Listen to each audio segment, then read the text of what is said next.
Good evening, ladies and gentlemen, and we're here for the Season 4 finale. Season 3 finale. I'm wishing my life away. Season 4 comes later on today, and we're at the legendary track of Suzuka for a 1 hour special. Nothing changes though. I'm still here with Gareth Ronda. How are you doing, Gareth? I'm doing very well. Enjoyed the season so far. It's been good, different, shorter season, and so we're at some different tracks as well that we haven't done before and are probably not going to do again. And yeah, it's been good. Cool. We've got a lot of good plans for the future. I'm happy with our new schedule, so it's all good. That's good. I'm well aware that your face is well out of shot. We've sorted that out, and we've frozen already. And I've just replugged my webcam into a hole that works. And we've got You're better not staring lighting. into the sun though, so We're not staring into the sun. I'm not too sure where the other webcam is. I'll try and have a play while the race is on. See if I can get this to work on my phone any better than the actual webcam does. But we're here, and we're healthy, and we are in the Christmassy mood. So how are we looking? How's your week been? That's first. It's been very good. I have been very busy with work, but I'm sort of getting to the end of that, so I can start actually doing stuff. I've been playing Cyberpunk a lot. It's fun. It's good. It's like GTA, but in the future, Deus Ex vibes. It's great. I've been doing racing on a bit of everything. I haven't got back into doing stuff as much as I'd like, but SGP has been setting up a lot of new races, and I've been obviously preparing our AC races, so ton of stuff going on now that they're letting more people in.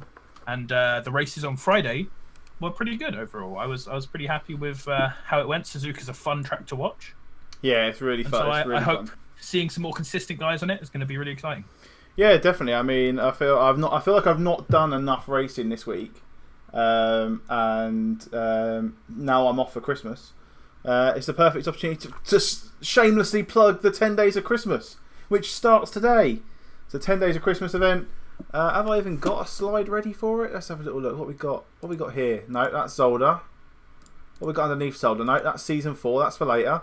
Anyway, we haven't got it. But it's the 10 Days of Christmas. So it's finished. Starts this evening with the Pro Split finale, and it moves through the week through all sorts of different events that we've held in the past. We've got Lamborghini Cup Car versus Porsche Cup Car. Well, that's not good. Lamborghini Super Trofeo against Porsche Cup Car this evening, tomorrow night, along with an evaluation race, which some of you have already seen, have signed up for, and then we've got Battle Japan. So we'll be back at back at Suzuka on Tuesday for Lexus versus Honda versus Nissan at Suzuka, and then we've got the very first race we ever did, and a few people have given their opinion on that, of why. It's because I've literally gone to our history, picked that race, pressed duplicate, and changed the date to today. So whatever settings we had in our first ever race are what you're going to be racing on Wednesday night at Hungering. And there is we're off 24th, 25th, 26th, and we're back on the 27th for the 2.4 hour of Silverstone, which is our sort of Season 1 revival. And the weather may be questionable for that event. Who knows? Could have some questionable turnouts for the weather. Then we've got your event. Then we've got that's on Sunday, isn't it? The 28th. Monday. Monday the 28th. A lot is our AC day, essentially a set of course a day. Gareth and Pavel have been putting together a massive calendar of events for Monday next week. Alongside an evaluation race again in the evening, and then we move on to the 10 Days of Christmas, Day 5, which is the IGT GT4 revival. If you have been around long enough with us, you'll know that we had a little dabble in the GT4s in all the IGT tracks a couple of seasons ago, I believe now. So we've got some Kyalami on that one. Then we're going to Monza for Battle Italy, which is Ferrari versus Lamborghini around Monza, and then we finish. Then we've got New Year's Eve, New Year's Day. So we've got no races on them just at the moment. Then we've got the team event at Zolder, which I've got the poster for. Let's click that button. There's the poster for our team event on the 2nd of January, and then the 10 Days of Christmas ends with round 3 of the Solo Endurance Cup at Mount Panorama. All that action with a couple of days off in between. So loads of races for you to sign up to. If you're new to us, new to SGP, or want to sign up tonight after watching this very high quality stream, which is as low quality as it's going to be because the webcam keeps crashing. Then sign up to the Discord there and get yourself involved. Right, let's talk about this evening. Let's talk about the Championship Series 3 Pro Split. Just bringing the standings up now so we can get them on screen for you. There we go. So if we exclude the invitational drivers, it looks a little bit like this. So in the Pro Class Tier 1, Jermaine Salguero's on top with 93 points, being chased by Bloomfield, Groskamp and Hughes. So secrets, I say secrets out, it's not really out. Bloomfield's quick round here. And he is looking to make a name for himself around Suzuka to get himself that championship. Who are you looking out for, Gareth? We've got to check some of the names in there. Obviously, Derrida has been a nice new addition to our championship. Salguero in the Bentley, always good seeing. We've had some consistent showings from the Bentley boys, and he's been the highest of them overall. Big ones to watch. Obviously, Paul Glover, one of our broadcast team, good friend to us. He is right up there, doing incredibly well. Yeah, he's at the top he's at the top of Tier 2 at the moment. Him and Menno Derrida. Not Derrida. Yeah, he's at the top overall. If you remove the invitational, it looks like he's doing incredibly well. And then we have the last thing I'm interested in is the Hondas, because there's a few of our really fast drivers from last season have all switched to the Honda. The big ones being Iverson and Alvarado. And it's been interesting seeing them. They've both been struggling a lot more than we expected, trying to get to grips with the Honda compared to their original car. So always good to see. This is probably going to be the last outing in the Honda for both of them. So it's going to be good to see if they've managed to master it over the season. Yeah, exactly. And I think just a good roundup of this season, a good showing from a lot of our drivers this evening as the webcam crashes again. That's going to be the trick for. I get all the lighting sorted. The lighting looks awesome, and the webcam packs up. Come on, webcam. Come on. Deactivate. Activate. Oh, we're back. There we go. Let's put me up in the air a little bit. That's on the Christmas list. That is what I've asked Santa for, a decent webcam. We were just chatting earlier on though in the lounge chat, and it's frozen again. Love it. we might just call it a day on that, and we'll put the pre-roll up there shortly. But yeah, I mean, just having an out-and-out, just a good showing from all our drivers this evening. There are, let's have a little look how many cars we've got. Yeah, 23 out on the grid at the moment. So it's also an interesting thing that's happened across a lot of our events. Obviously, a couple of our AMs have been winning in this. They've been very close to the pros, but you'll see a lot of AMs who are up there just through pure consistency. It seems like the pros up front have been having more on and off success in all of our different days here, and the good AMs have just been consistent and strong, if not quite on the pace of the fast boys who've been making more mistakes. Yeah, definitely. I think that the consistency has been there. I heard that there was the silver race yesterday was very, very clean. So hopefully our pros can set that standard as well and show that we're coming into the end of the season that the standards have sorted themselves out. So yeah, so we've got a lot of things to talk about. If you're new to the stream and new to what to look forward to. Sorry, I've been a bit dazed in the background because my broadcast tool just disconnected as well. So a night of technical dramas. If anything, we'll just play Stream Racer for 3 hours. I feel like you can just tell in all of our streams. I'm sure Lars is the same, that there'll always be moments early on in streams where we daze out because we're just trying to fix the broadcast tool, because when it works perfectly, but sometimes you need to restart it a few times.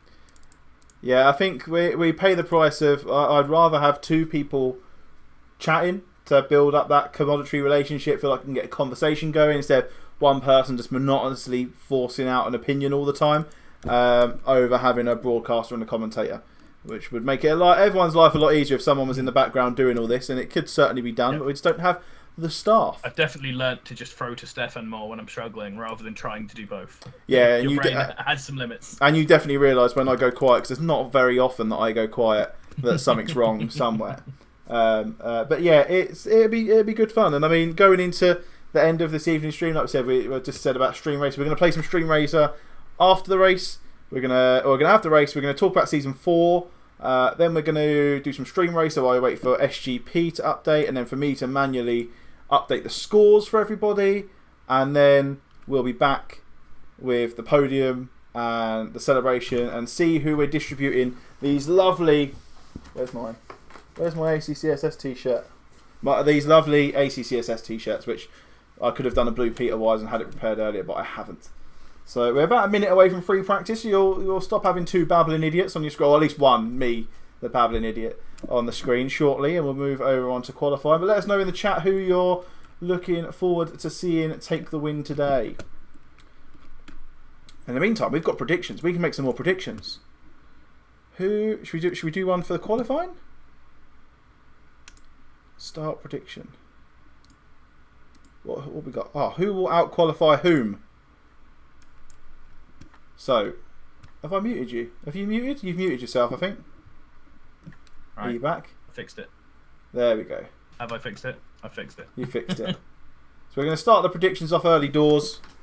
Who will out-qualify whom? And we're going to go for the battle. No, we're going to go for an AM battle. Okay, we'll go for the battle of AM split. Paul Glover versus Menno Derrida. I nearly put Derrida.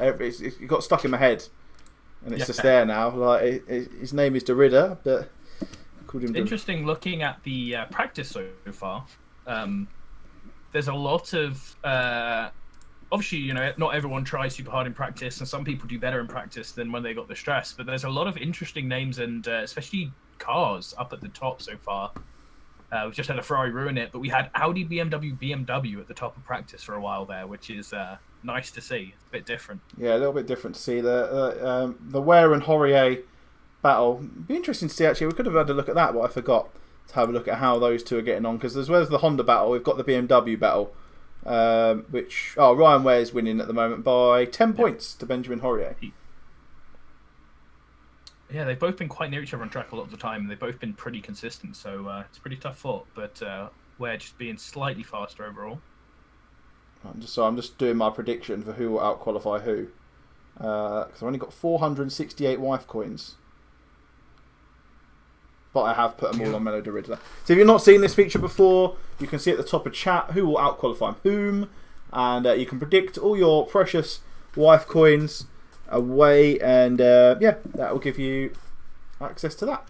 I'm still trying to see who we're waiting for. One car, Mr. Beninka, to finish up qualifying, and we can head over into the race chat. Where's my volume? Oh, not that one.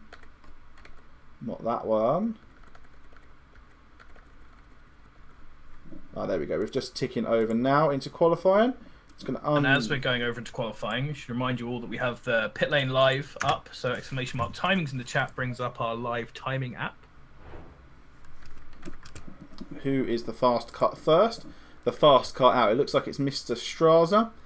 Again, someone that was bragging in the chat that he got the first pit box. God, there's a big backing on Paul. There's a big backing on Paul Glover. Someone in the chat has just dropped a phenomenal amount. 6k on, but I'm the only one to back Menno. Bets on it being Glover. I mean, I'm alright for it to stay that way, because the odds are currently 1 to 1,251. So for every 12.51. Sorry, if Menno you can see why they thought it, because he did win. He split both times yesterday, I believe, or last week, right? Yeah, he did. He won both races last week, but I think that was because Menno had a bit of a difficult time at Brands Hatch, but we'll see how it goes. Couple of minutes left for that prediction to go through.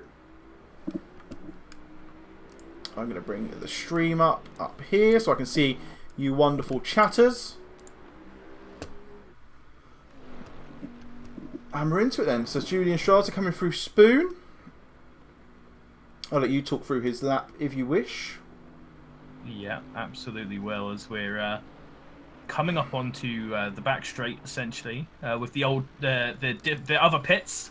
I don't think they're actually older, but the interesting, incredibly short other pits that they use for support races and for if they're using the west side of the circuit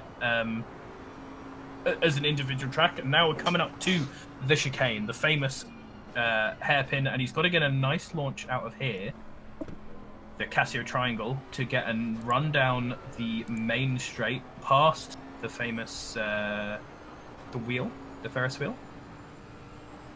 First corner is an interesting one because a lot of people describe it as just the entry to turn 2, because you sort of have to get a big brake on, but swing yourself in still pretty fast, letting yourself slow down a little bit more for the second corner, which is where you really apex and get the run out of. Down towards the S's, which are obviously one of the famous features of this track, very well known and very tricky. You've got to do a lot of pushing right to the edge of the track, but staying tight when you need to, hitting those apexes, and then just enough acceleration to scroll out. Not a lot of obvious braking points, and a lot of lift and coasting and not full acceleration. It looks like Julian did that pretty well, not quite pushing as much as he could, but obviously getting a nice first lap down. Coming through then the Degners, you want to set up these two corners so that you get the best exit out of the second one, and you have to sacrifice the first corner a little bit, but pushing quite hard on the exit there, Julian doesn't quite make it through. You can carry on. I'm on board with Menno now. So you can hopping on to the Aston Martin. We're now coming out of the hairpin, which is quite a simple corner, but points out an interesting fact about this track, that it does really have one of everything. I feel like it has one chicane, one hairpin, one fast double radius corner that we're coming up to now in Spoon. Probably the hardest corner on the track. You got to brake from quite far out, and then keep your foot in a little bit, because you have quite a lot in the middle of that corner, which is essentially a mini straight, a little bit of a short suit, as they say in NASCAR. And then coming around onto this huge straight with just this kink into it, pretty similar to Blanchimont. Coming back at the end of Spa, you have the 130R, which is not actually 130 radius anymore, but very fast corner, only a tiny bit of braking down, and then obviously final chicane coming over the lap. And Julian didn't look like he was having too much of a bad lap until he threw it away, so this should be quite a good one, considering that Ritter passed him as he was going through, and he is a second up on the fastest practice time, so people definitely weren't showing their real pace in the practice, and we're going to see times tumbling as we go through this session. Yeah, definitely. I think that we'll notice that the temperatures are a little bit all over the place for this weekend, as we noticed on the weekend just gone, on the race just gone on Friday and Saturday even, that we start with a 15 to 16 degree free practice and then enter into a 32 degree qualifying, and the practice server has been sat at around about 15 to 18 degrees across the week. So yeah, the qualifying part of this race being a lot hotter than some of our drivers would have practiced, and the early inclinations show that Glover's 2.2 seconds off the pace of Menno de Riddler going into the first round of laps. So a couple of cars obviously not managing to set a time. We have Martinez in the Bentley, Litchen in the Nissan, and obviously Strasser, who are on board with in the Bentley, but everyone else apart from them has set a time. Riddler with that really fast time. Everyone else around the times that people were doing in qualifying. So parked up McLaren of Lambert there on the side of the Degner. I feel like he had a very similar problem to Mr. Strasser had in his first flying lap. Yeah, as I said, you want to really cut the first corner out to really get a good exit up towards the hairpin, and that means people are absolutely on the limit there, pushing as hard as they can to try and get through there, and it can easily end in tears if you're not too careful. We could be able to see the first time, I think, of the weekend actually. It's going to go under, or maybe not. He's lost a little bit in the Casio Triangle, but Menno was up 6/10 before the Triangle. And that could have been the first lap under 2 minutes, or under 2:01, sorry, as he goes in at 2:01.2. But that looked like it could have been the first lap under the 2:01 mark that we've seen so far in all 3 days this week. I think that's what we come to expect from our pro drivers anyway, is that each split seems to jump by about a second to half a second for the pole time. So I've seen some interesting data this week from our resident evaluators, the Shungles, that suggest that we are pretty much there in regards to placement. There's a few anomalies, but isn't there in everything essentially? I feel like our splits are so close as well that even ones that aren't anomalies can look like anomalies sometimes, because people are just off and on at different times on different tracks, and each split is so close together that ones can easily just pour into the other splits. Yeah, definitely, and I feel that looking at Ivan Lambert's not having a good time. He's on the side of the road again, going through towards the Degners this time, coming out of the S's. He's not having a whale of a time in qualifying here. No, not at all. At least he has set a time, so he gets himself on the board. Start right at the back, yeah. The beauty of a bank lap, ladies and gentlemen. This is why you need to set one.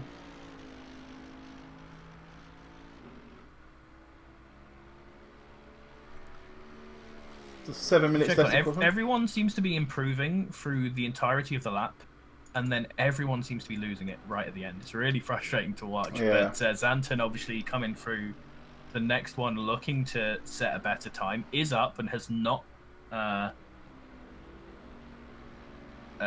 What's the thing? He's not cut and lost his time. Invalidated, dear. Invalidated. That's the word I was looking for. Beautiful. We will go back. Half a second up as well. So not going to be enough to catch up to Ridder, but going to put him a lot closer now. So far, all of the P2 to P6 are all large chunks of time up on their lap. Got Xanten, Doherty, Zahiski, Norberg, Glover, all showing big improvements. Those last three especially looking real good right now. Paul Glover losing time down the straight. Could have had a really good lap, but if he can get a good run out of the Casio Triangle, which he does, he can still have a real good improvement. That's a big improvement. That's going to be enough to probably put in P3, I think, yeah. Yeah. For the time being, anyway, there's a few drivers that are improving behind. Zaransky has just caught Litchen in the middle of the Casio Triangle, and that has absolutely wrecked his lap. He was up to jump up to about P4, maybe even Glover's P3. He was close, but just caught the Nissan in the chicane. Going to try and go for it again as well. Litchen being nice and getting out of the way there for him. Normally in that sort of situation, you'd want to just pull back and get some space. And actually, I think he's learned the hard way. They're better than. I mean, there's only 10 of them. Yeah, 10 of them in 10 AMs this week out of the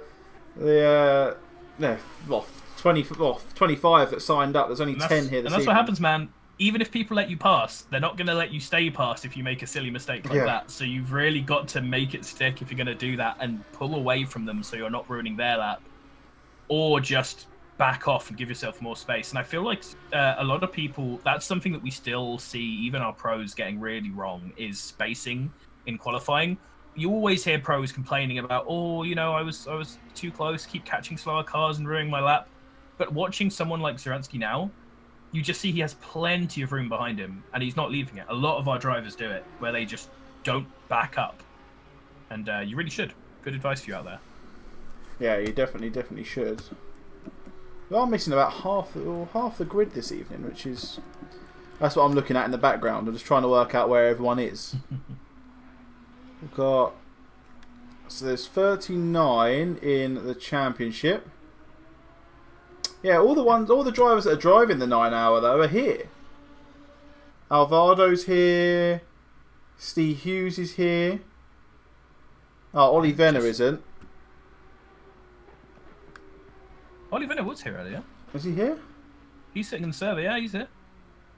Why can't I see it? What position is he in? He's dead last right now because he's in pro. Oh, is he 24th on the grid? I didn't realise there was 24 in here. I can only see 23. Oh, he is here, yeah. Yeah, all the drivers that are in the 9 hours of Imola that I know of anyway are here.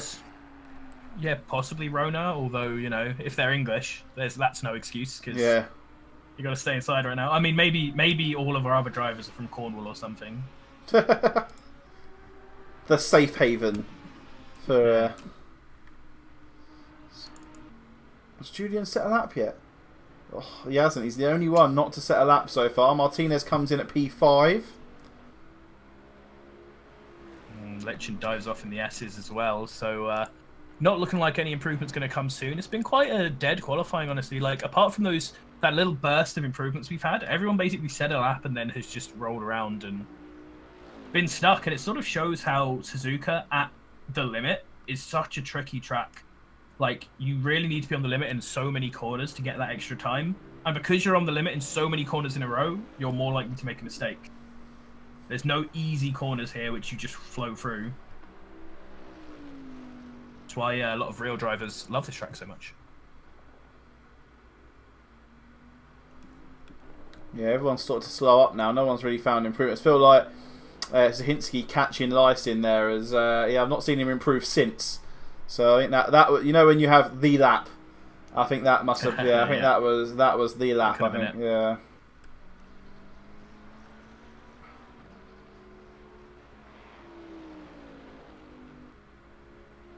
So perhaps as well, not seeing as much improvement in the track as we usually do, because you've got to think with almost double the people we usually see by the end of the AM qualifying, already the track going to optimum, but it is still fast right now, so there's time to be gotten out of this track, and it looks like none of our AMs will get it unless they get real lucky with it coming on their last lap, but I doubt that with so few cars on the grid. I'm really hoping Julian's valid.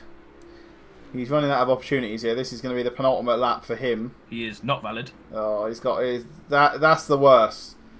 When you literally get to last lap Lando, like and you've got a bank lap on the last. This is why you get your banker in early. Yeah, just set one. If he had a banker in, he could at least push real hard right now. I mean, like, yeah, you could set a 203 flat would put you in 6th. I mean, that's not difficult for these guys anyway. Yeah. So, exactly. They gotta.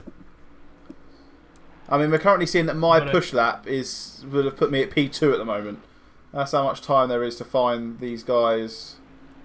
These guys have got to find. Talking of finding time, Zahinski is up. Everyone seems. I was about to say, is it transitioned? Because everyone's green on my Delta screen at the moment.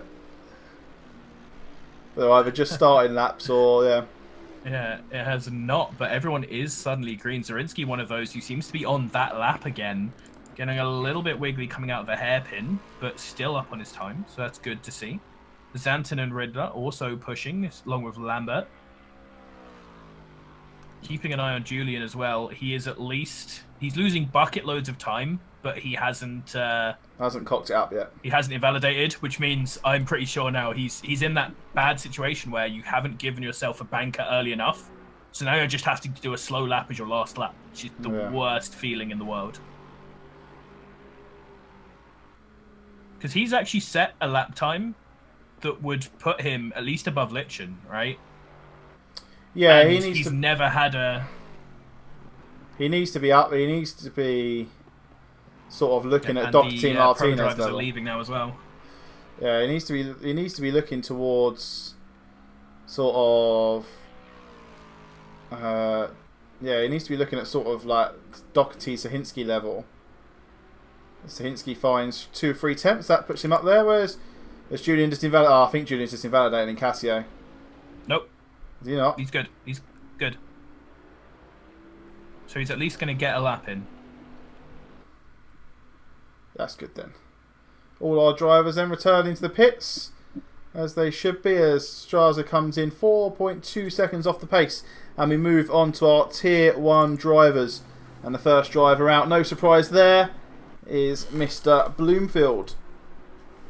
Yeah, to point out for anyone who's new in chat, this is ACCSS. We are a rookie and mid-pack series, so none of these guys are going to be super aliens.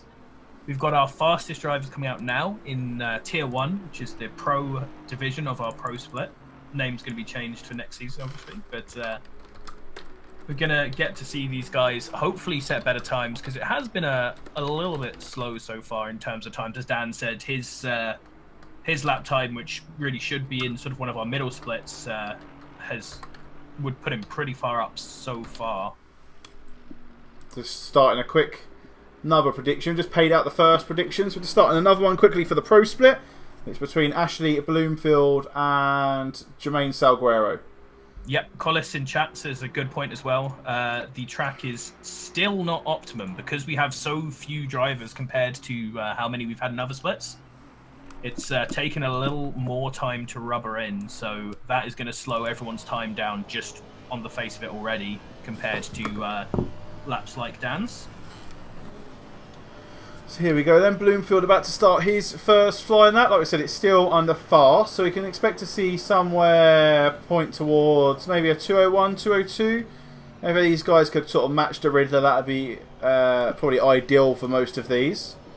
And a little bit wobbly coming out of 2 into the start of the S's. Want to grab as much of that green stuff on the inside as possible through these S's. That's going to give you a nice exit for the next one. We're trying to take a little bit more of that down, dropping down the gears. Is he going to hold it in third? He has held it in third on his way into the exit. Foot flat to the floor. Just trying to find that grip where he can, I think, essentially is what Bloomfield's looking for at the moment. Like I said, with that fast track, it's still going to be a little bit slippy. Drops it down 2 from 5th to 3rd. It's going into Degner 1. Drops it down another one into 2nd for Degner 2. Hard on the power use. As much of that runoff as you possibly can. As you head into the hairpin for the first time. Want to hug as much of this apex as you possibly can, ideally. It's a nice line through there. Get on the power. Use a little bit of the runoff where you can. And then we head into Spoon. You get a little bit of a time to grab a breath through this section. And you're looking for the runoff on the right hand side to start applying your brakes. He runs it a little bit later than that. Drops it into 3rd. Puts the foot down a little bit. Drops it to 2nd. Wants to grab as much of that curb on the left hand side there. That's going to be a little bit loose. More trying to save it being invalidated there, I think, rather than getting the optimal line.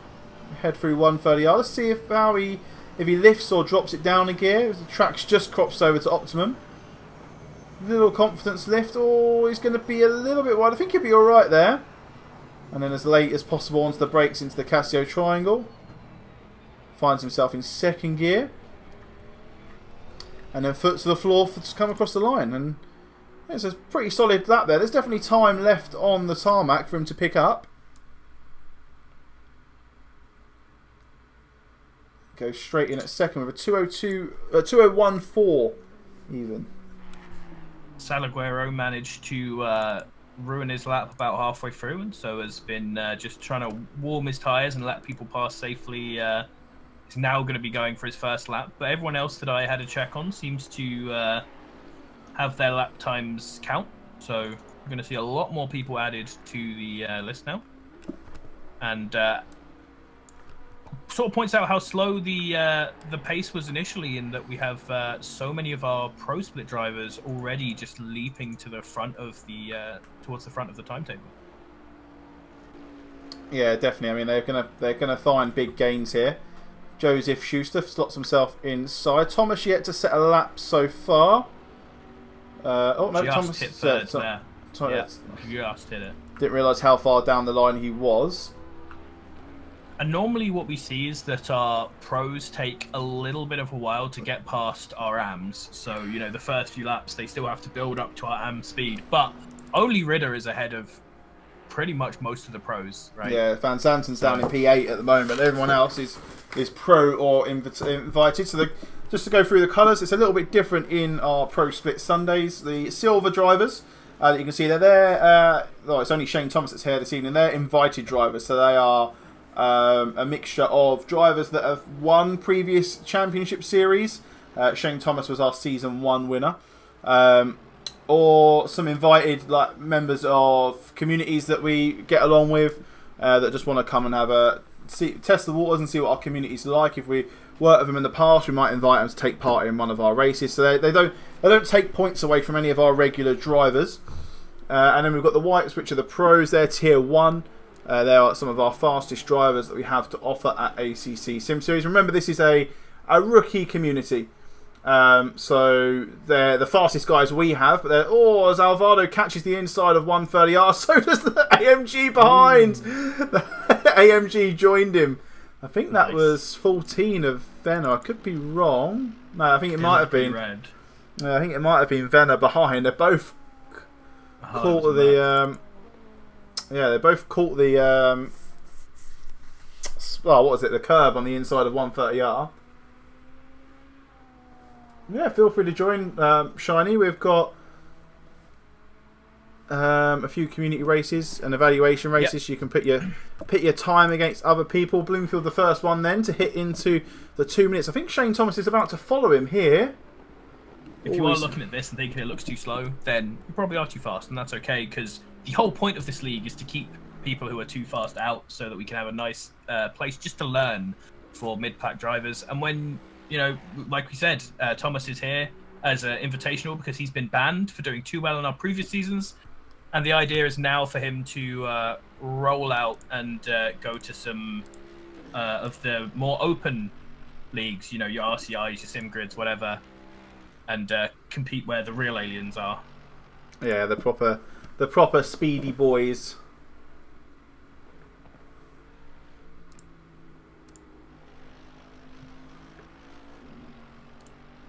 Let's see how we get on. Maninka is 2 temps up on his time.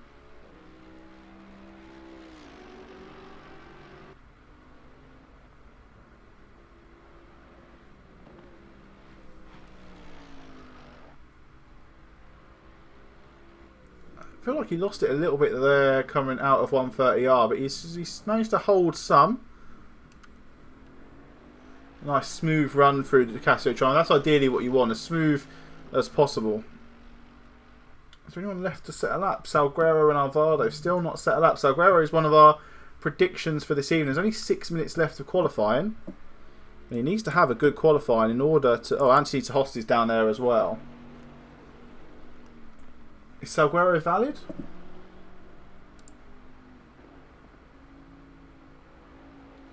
Are you there, Gareth? Are you muted?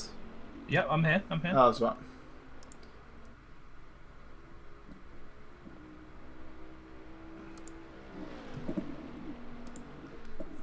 So Salguero, Alvaro, sorry, Tahost has set a time. He's gone in at P15.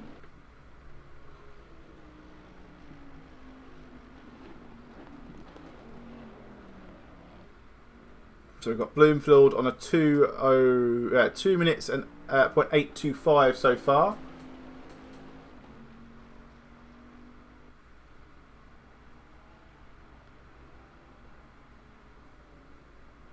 Salguero still not set a lap. So Shane and Ashley, obviously the two who have overtaken our AM driver here, but Ritter still is impressively high up. A really good lap from him. Ryan Ware, good to see him so high up in the BMW. Not a car that we often get to see right at the top.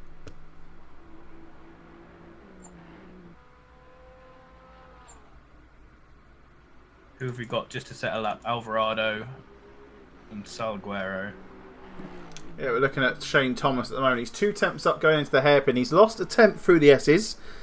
He was at 3 temps up at the beginning of the lap. Yes, they are, Ike. They're allowed for this season. But they will not be allowed anymore. They are too much hassle. We like to go back into the replays and show you some of the bigger crashes, and it takes a very long time for that to load.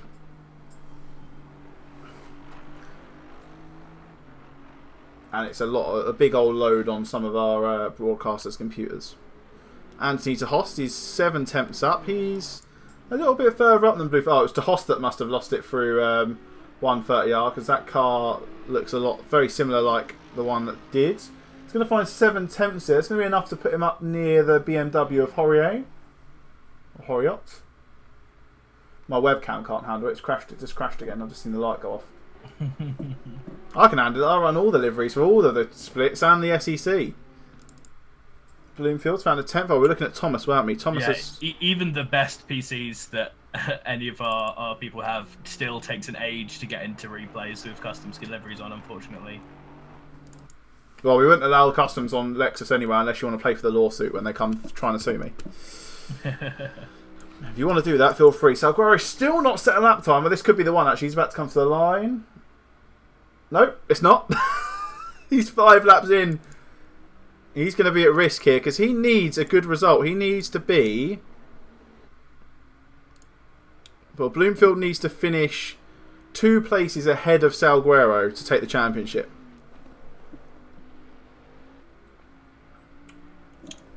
Yep, I was keeping an eye on him. Salguero pushing a little bit wide at the edge of the second Degner is where he lost it last lap. Alvarado also needing to set a lap right now. Steve Hughes is 4 attempts up, going through the Degners.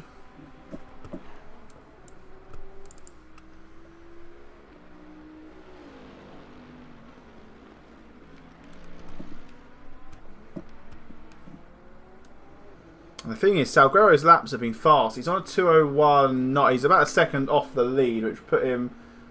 It'll still put him behind Bloomfield, but it will put him in the mix of Hughes, Venner to Host. Somewhere around that, which is a better starting place than last.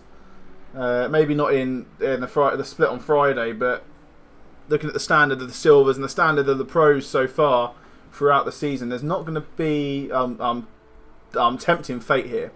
It's not going to be as big an issue as we had at Friday, I don't expect. And that's what Salguero is going to need at the moment if he's going to look to take the championship home.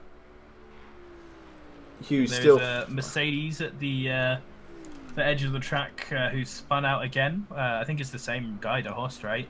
Yeah, car number 5. Alvarado is getting a bit of improvement at the end of the lap. He's taken it nice and slow to make sure he can get a lap in, it seems. And then Salguero has not. He's a huge amount of time up on his practice time so far. Hughes goes P2, then he takes Thomas off of the front row of the grid. Horier's Alvarado's gone to 15th, now 16th as he's been knocked down with a 2:02, and Salguero leaps up to 4th. So good job he managed to get that lap in, or he'd be forced to do the Julian Strasser late banker lap. So Groskamp 2 attempts up. This is going to be the last lap for most, if not all, of our drivers. I think... Where is this car at the moment?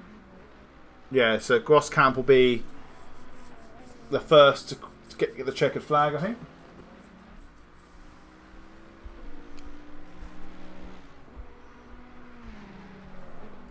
Track temperature gone up 1 degree. Alvaro's found himself 2 temp. Oh, he's actually found himself a massive chunk in the hairpin. Steve Hughes has called it a day. He lost it in the Degners. Groskamp's... Is that Groskamp? Yeah, it was. Called it a day as well. He lost it in the hairpin. So Bloomfield in the pits. Hughes, Thomas, Groskamp, they're all in the pits now. Horier as well. Last lap Lando then for some of these drivers. Alvaro's found himself 4 temps going through Spoon. Losing a little bit on the exit. Must have picked up some of that wheel spin with his mouse and keyboard. Hit that W key too hard.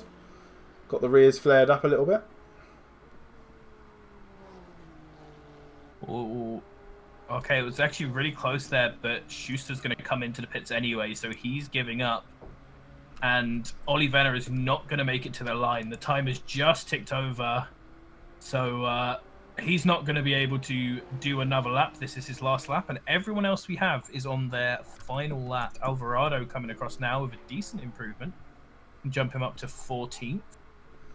Next car to come across will be 32 of Victor Janber, who is up almost half a second on his time, which could put him a decent little hop up. There's a couple of guys right in front of him that he'll be able to jump if he can hold this. Really deep to the chicane there. Is going to lose a little bit of time, but he gained a lot of time on that straight, so it's not going to be too bad. He might split the BMWs here, which is one of the BMWs. Ware is up on his time as well, though he does. He goes in P7. Ware he could have had a little bit more than that if he didn't go too hard through the last corner. Ware finds a little bit of time, but stays where he is. So the last driver out on grid, Mika Maninka. He's 6 temps up, 5 temps up even, going through 130. That's got to be the worst of any given situation is when you go on a long straight and you're losing time on your delta as you go into it. It's like, oh, how can I stop the water, the floodgates from crashing in?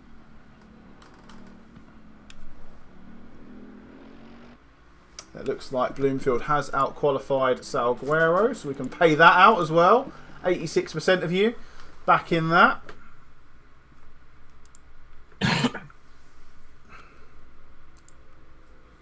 And there we go. Maninka finds himself in P7.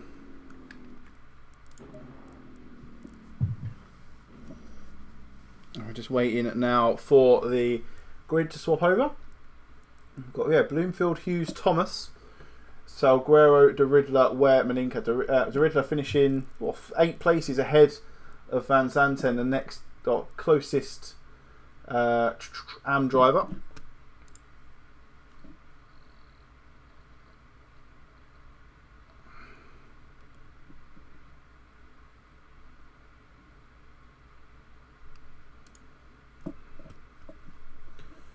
Oh, we get a little bit of a calm down zone in between. Let's pop back. Oh, I can't pop back to us because the webcam's crashed. We'll try. Let's try and pop back to us in the pre-race lobby. We can reactivate the webcam as we wait for our drivers to cross over. Well, I think the big surprise there was it taking, nearly 5 laps for Salguero to set one. And actually, when I go and look at the timetable, Bloomfield hasn't even got a purple sector. Thomas has got the fastest first sector by about 0.5 hundredths. And then this has actually gone back to what we were seeing for a lot of this season, where the top 2 drivers don't have a single purple sector. This has been incredibly consistent, as you see the top 2, the only 2 to get 2s. But yeah, I mean, I think Alvaro was pushing so hard just to get a lap in towards the end that Mr. Sector 1, as he's become known as, is just not being able to catch it. Good to see the BMW so far up as well, and Audi Victor Janba coming in. It took a little while for him to warm up, but he came in with his good performance from practice after a while. Nice little set of Mercedes from 11th to 13th. And then it's all Brits at the front with Aston, Bentley, Aston, Bentley, Aston. Just noticed that.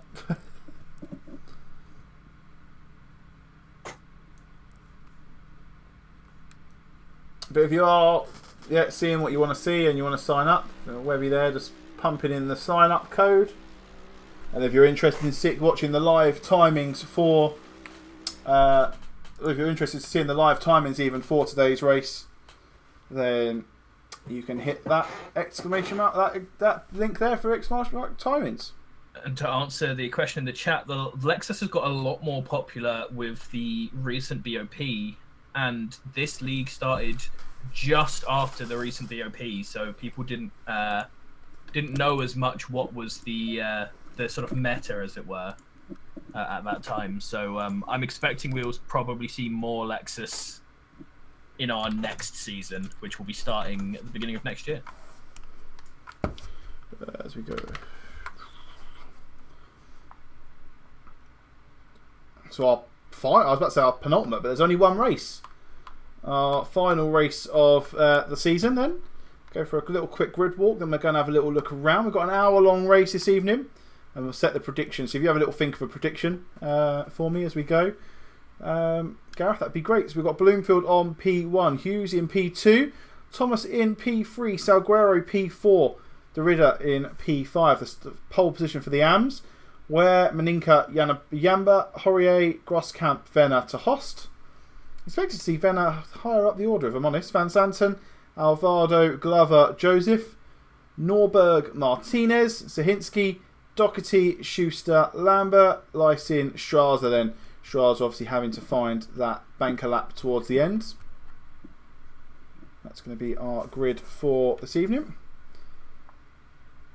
Have we got face masks on Suzuka? I don't think we have it. It's only the 2020 tracks with these socially distanced crowds. Like we've got just the normal crowds, a few flags Isn't waving. It like only Imola? Oh, is it only Imola? I've not looked, to be fair. I think so. People keep saying it's every track, but every track I look at doesn't have it. So I think it might be only Imola. Controversial thought. I'm not a fan of Imola. Driven it a few times now. I thought maybe it's just the car I was driving. I enjoyed the launch night we did on there, but I think that was obviously because it was new. But since then, I've not been a fan. It's the right track. It's the right track. It's a bit difficult for racing. It's a decently fun hot lap track. Has some nice corners. It has that awful chicane, which I hate. Yeah, I think it's definitely one of those ones that is a hot lapper favourite, but not so great for racing. Yeah, it's not. I mean, I think like the past 2 or 3 races I've done on there, it's gone carnage turn 1. Yeah, I think it's cruising for a reputation maybe worse than Monza's for T1 because no one knows how to drive it yet, so everyone just full sends it. Question in the chat as well: how do we handle car numbers? We just let the game handle car numbers, and how that handles it is if you in the Lexus is the example you gave. There's only 15 and 23. If both of you pick the 15 Lexus, it will just make one of you 16. It will bump you up to what the next available number is. See, now you can do a custom number on the Lexus because you can. Yeah, because you can. It only gives you the blue livery, not the black and. Look at the Christmas. What's going on with the line? It only gives you the bad livery. Yeah, it only gives you the bad livery, and you can pick a number. Good to see your helicopter arrive to Suzuka this week, Gareth. I just found it in the parking lot. Nice. He's everywhere. It's always chilling.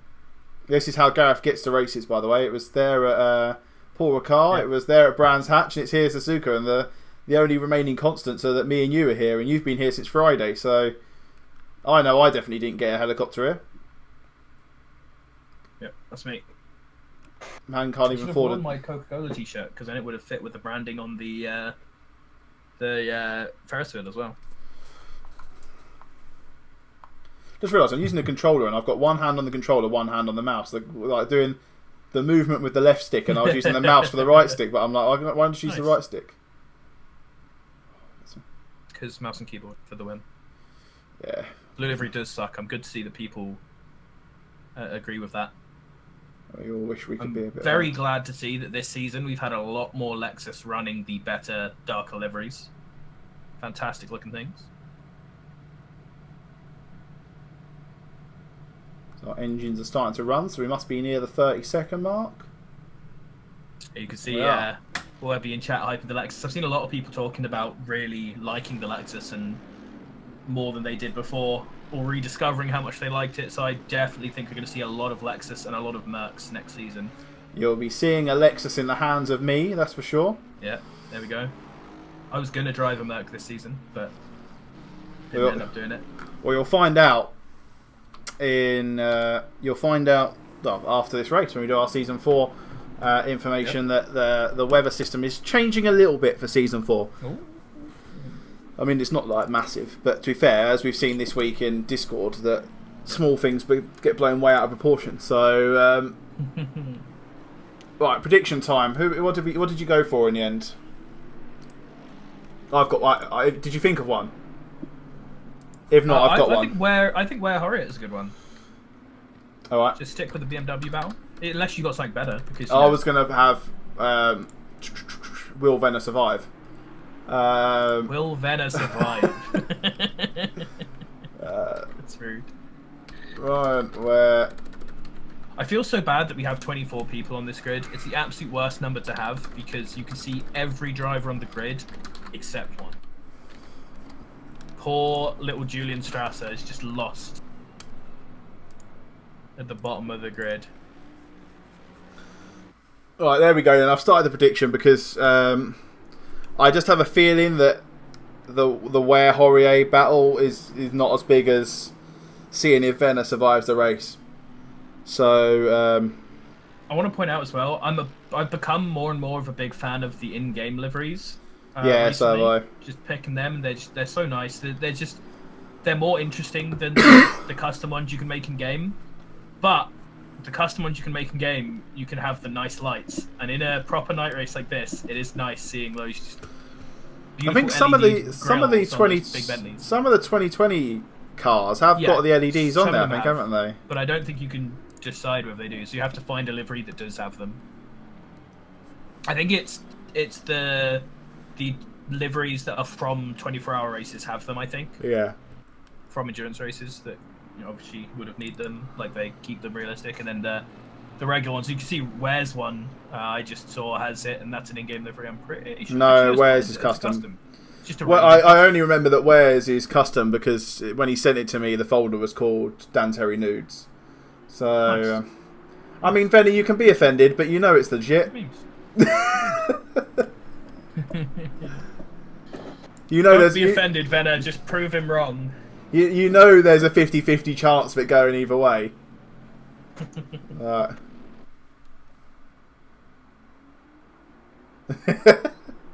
mean, if it helps, I put $1,000 on yes, you will survive. Because it's a win-win for me. Either I get a payout of $1,000 or you bin it. Like. Yeah, and to be fair, he wrote it as "Will you survive?" not "Will you crash?" So someone could crash into you, and that still counts. It's okay. Oh no, it's just it's will he survive? As in if he makes the end of the race. Have a good one, my friends. It's cars round the Casio Triangle. Good luck to every one of our drivers here as we set up for the first lap. Steve Hughes putting his big old right foot down. Just get away from that Aston Martin of Bloomfield. I'm going to look at the front. If you want to, I'll say look at the back. We probably had to cover the whole thing in one camera angle, I reckon.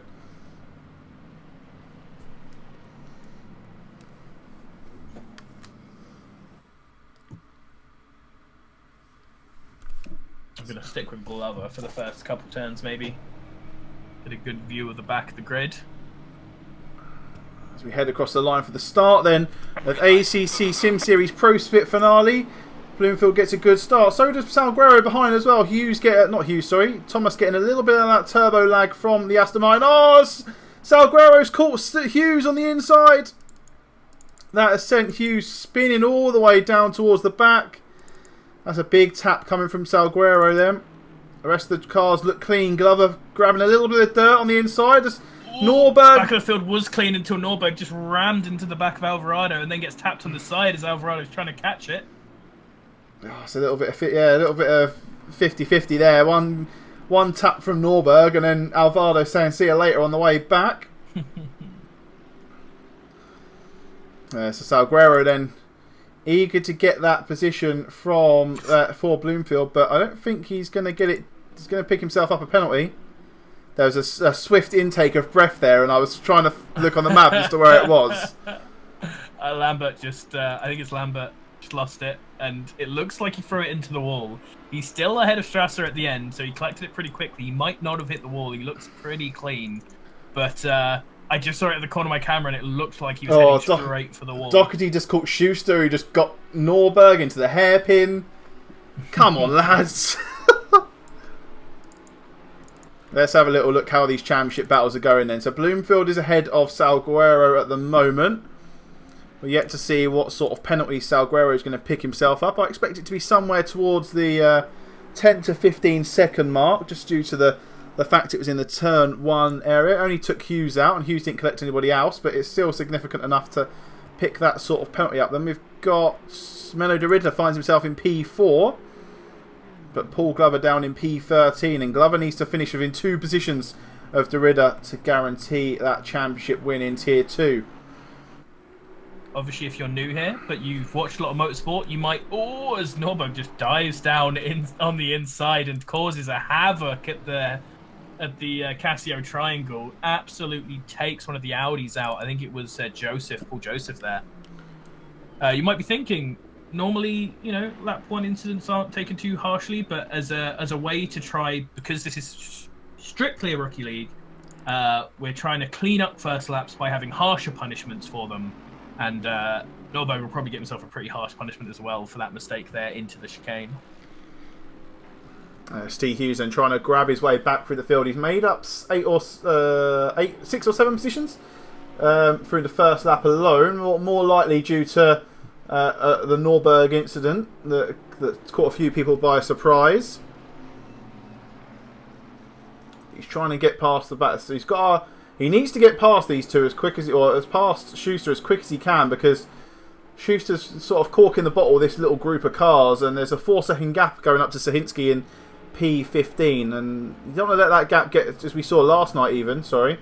You don't want to see that gap get too big.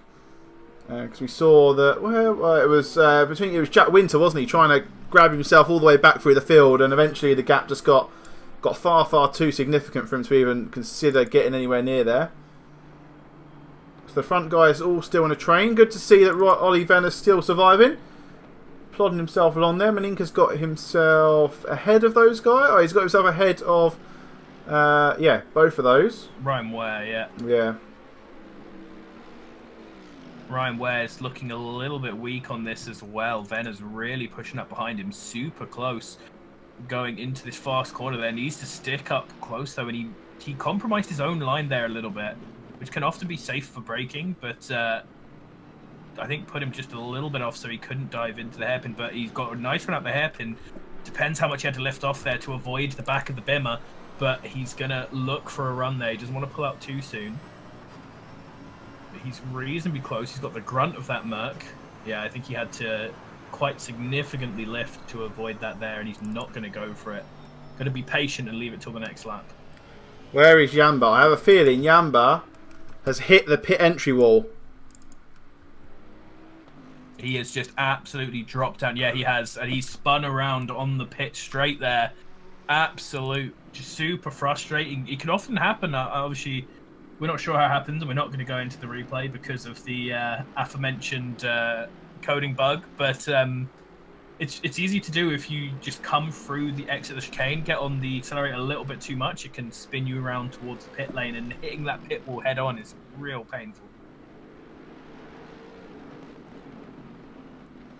The penalties don't get applied in order because sometimes they take more time to look at. Yeah, so often what will happen is the first few stewards will look at the first lap incident and take a while looking through all the different angles and seeing who did what and who could have done what. And then the later penalties, which are more clear-cut, like that Norberg one was easy penalty, slam dunk. So one of the other stewards will be going through the modern penalties and we'll just throw that one on easy because it was obvious. And we have a panel of about 4 stewards and tend to be per races.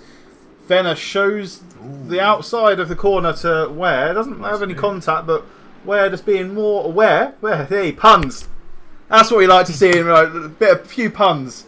Ryan Ware being more aware, just to stay away from Venner. Don't want to make contact with him. Right next to Horiot as well, so the Bimmers are right together on track again. The Bimmer boys are there.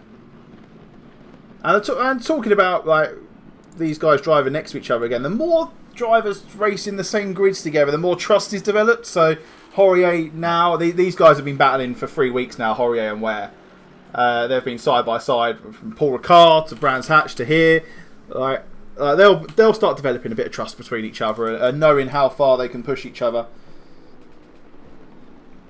We were talking in the Discord earlier about doing oval races, and a lot of people pointing out that one of the big skills, especially in there, but also that comes up in road racing, is just being able to tell who is dangerous. There's obviously some videos on YouTube about this as well. Picking your fights is super important, and the more you drive for someone, the more you can correctly note who you can pick your fights with. Yeah, definitely. They're still looking at... Horiot isn't really managing to stick onto the back of this as much. He keeps sort of coming up to it, but then falling back to Grosskamp every now and again, whereas the other three, Ware, Maninka, and Venner, do an incredible job just pacing it together throughout this lap. Derrida also smashing the AM split right now.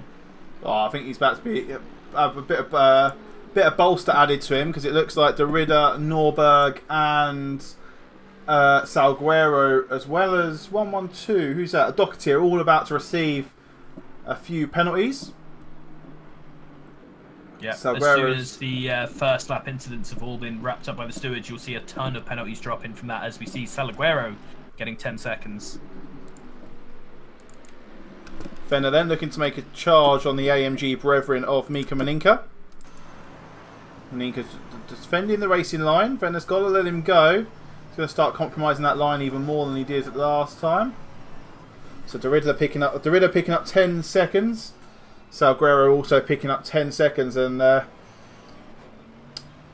Maninka's the one, or Maninka or Venner's the one that needs to do Bloomfield a favour here, because the way it stands, Salguero's going to take the championship just for the fact that they need to be 2 positions apart.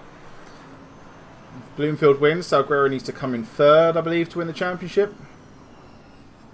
Venner later on the brakes there then. Later on the brakes than Maninka. Managed to gain some time. Hitting that flash button. So it looks like Derrida's caught the grass on the exit of turn 2.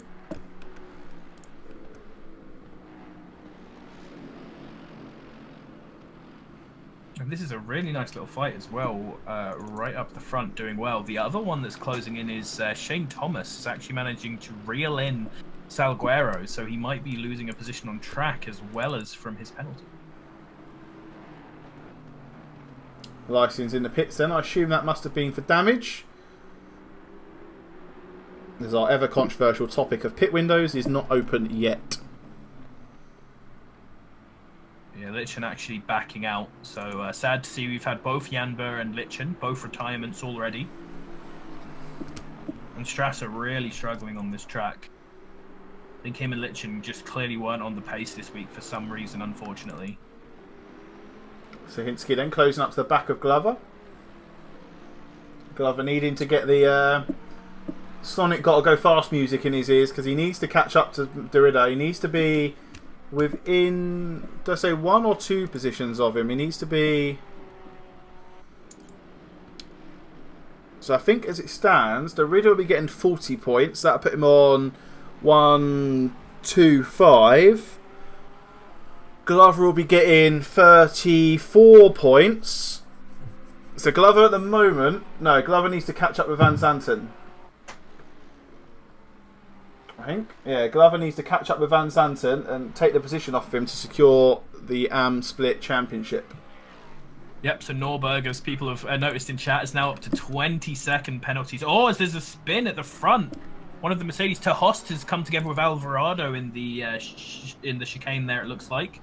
Norberg clearly getting 5 seconds for that first little tap in the S's, and then a 15 for that huge crash in the chicane that we've just witnessed another of. Duransky's... Oh, no. This battle is really interesting because they're so... Their fastest lap is, like, exactly the same. But they're so close, but Zaransky's just more inconsistent. He has faster laps than Glover, but then he'll fall back the next lap, make a few mistakes, and then he pulls in again. And you see this whole time Schuster as well is just pulling in behind them in the pork. I think Hughes is another issue because he's caught up with the back of the pack, and then he caught up into around 15th, 16th, and now he's back down in 19th again. So he's fallen right off the back of the leaderboard, off the back of the charts here.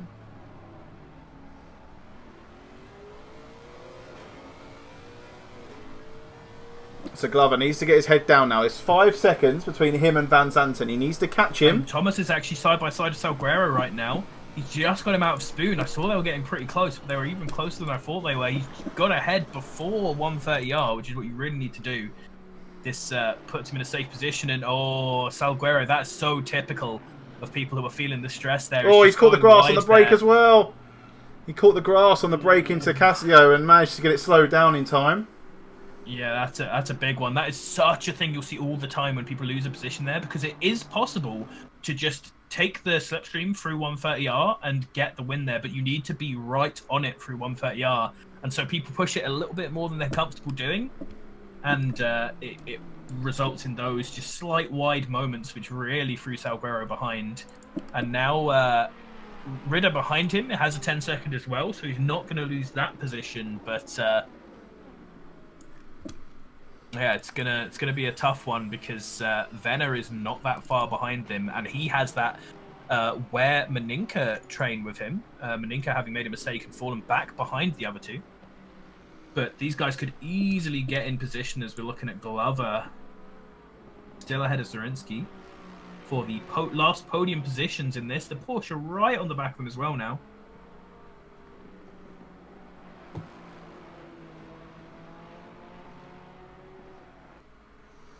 Glover there and Sahinski going into turn 1 was a really close battle. Glover decided to defend the inside line, and in doing so pushed Sahinski, didn't contact, but just pushed him all the way out onto the marbles, onto the dicey stuff of turn 1 and turn 2.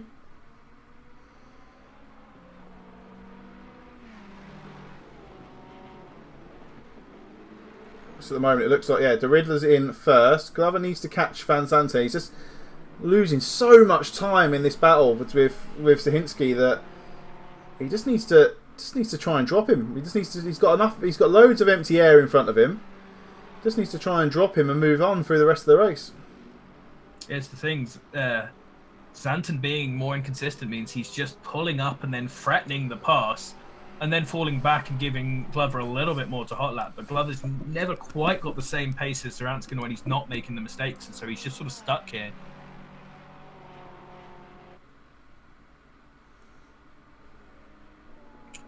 It doesn't look like Glover has too much damage. He could have a little bit, but with how clean his car looks, it definitely wouldn't be enough to make him slow in acceleration zones. It could, however, be part of his setup. The Lexus already is pretty nice in the acceleration, but the Ferrari is much more of a sort of top speed beast, like nice on those big long straights than out of an acceleration zone. So that definitely could be something car-wise that is putting him under a little bit more pressure than he'd like to be.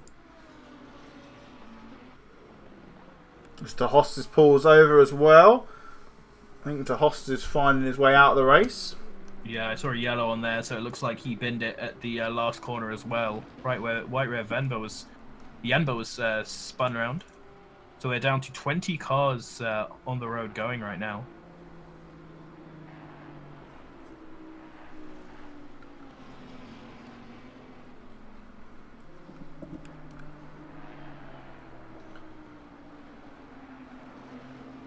It just seems to have split itself up into three or four little packs so far. We have got Shane Thomas actually putting in some work and catching Bloomfield. Bloomfield may have had a little bit dip of concentration in the last lap. Bloomfield with a 2:02.4 and Thomas with a 2:01.2. So he gained a second and 1.2 seconds in the last lap. I feel being in the situation that Bloomfield's been in on Friday night, I can understand what's probably happened. It's more the I've got no one to chase, so I'm just going to drive. Whereas Thomas can literally see the brake lights of Bloomfield every corner, and you can just see him getting closer and closer and closer, and it gives that little carrot on a stick essentially. Shane Thomas does have a very slightly better faster lap, but these guys both the only two who in the race have hit that 2-minute flat speed. Yeah, it looks like the gap as well was in the first sector as well. They're identical through sector 2 and 3. Yeah, Bloomfield gains 4 tenths that lap, on Thomas. Everyone's started to thin out a little bit. Norberg's caught up with Martinez going into 130R. Needs to be careful not to hit anyone in the bum.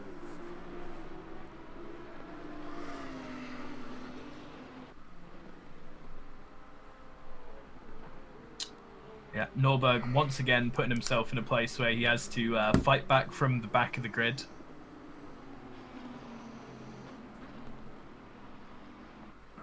It's an interesting question, Cramph. I'm not sure. No one stands out as having an ugly car, I don't think. There's nothing uglier than seeing a cramped Ferrari in your rearview mirror for a whole race. He knows I love him. Steve Hughes is a little bit lame, but it's not ugly. I think there's a weird thing with Steve Hughes is he's picked the official livery, and the official livery that he's picked is different in the garage view than it is in the game view, like in game. Like it's got some more decals and stuff up the side and it's got the number on the grill. And then you go into game. I'm not a fan of Schuster's Porsche. That's one that I don't think's great. I've never liked those sort of like I know it's like a traditional Porsche thing. Grosskamp as well is in a pretty dull Ferrari. But again, not ugly. I don't like Van Zanten's just for the purple. Pardon me. The purple antenna LEDs. That's like that's literally like an influencer streamer Like, I think I said this. I said this at Paul Ricard when we had the night race there. It's very much, yeah, very like looking at those. It's a bit goofy, yeah. Yeah, those like LED. I like the LEDs, but only I'm a grill LED man the whole time. Yeah. Grill LED's the best.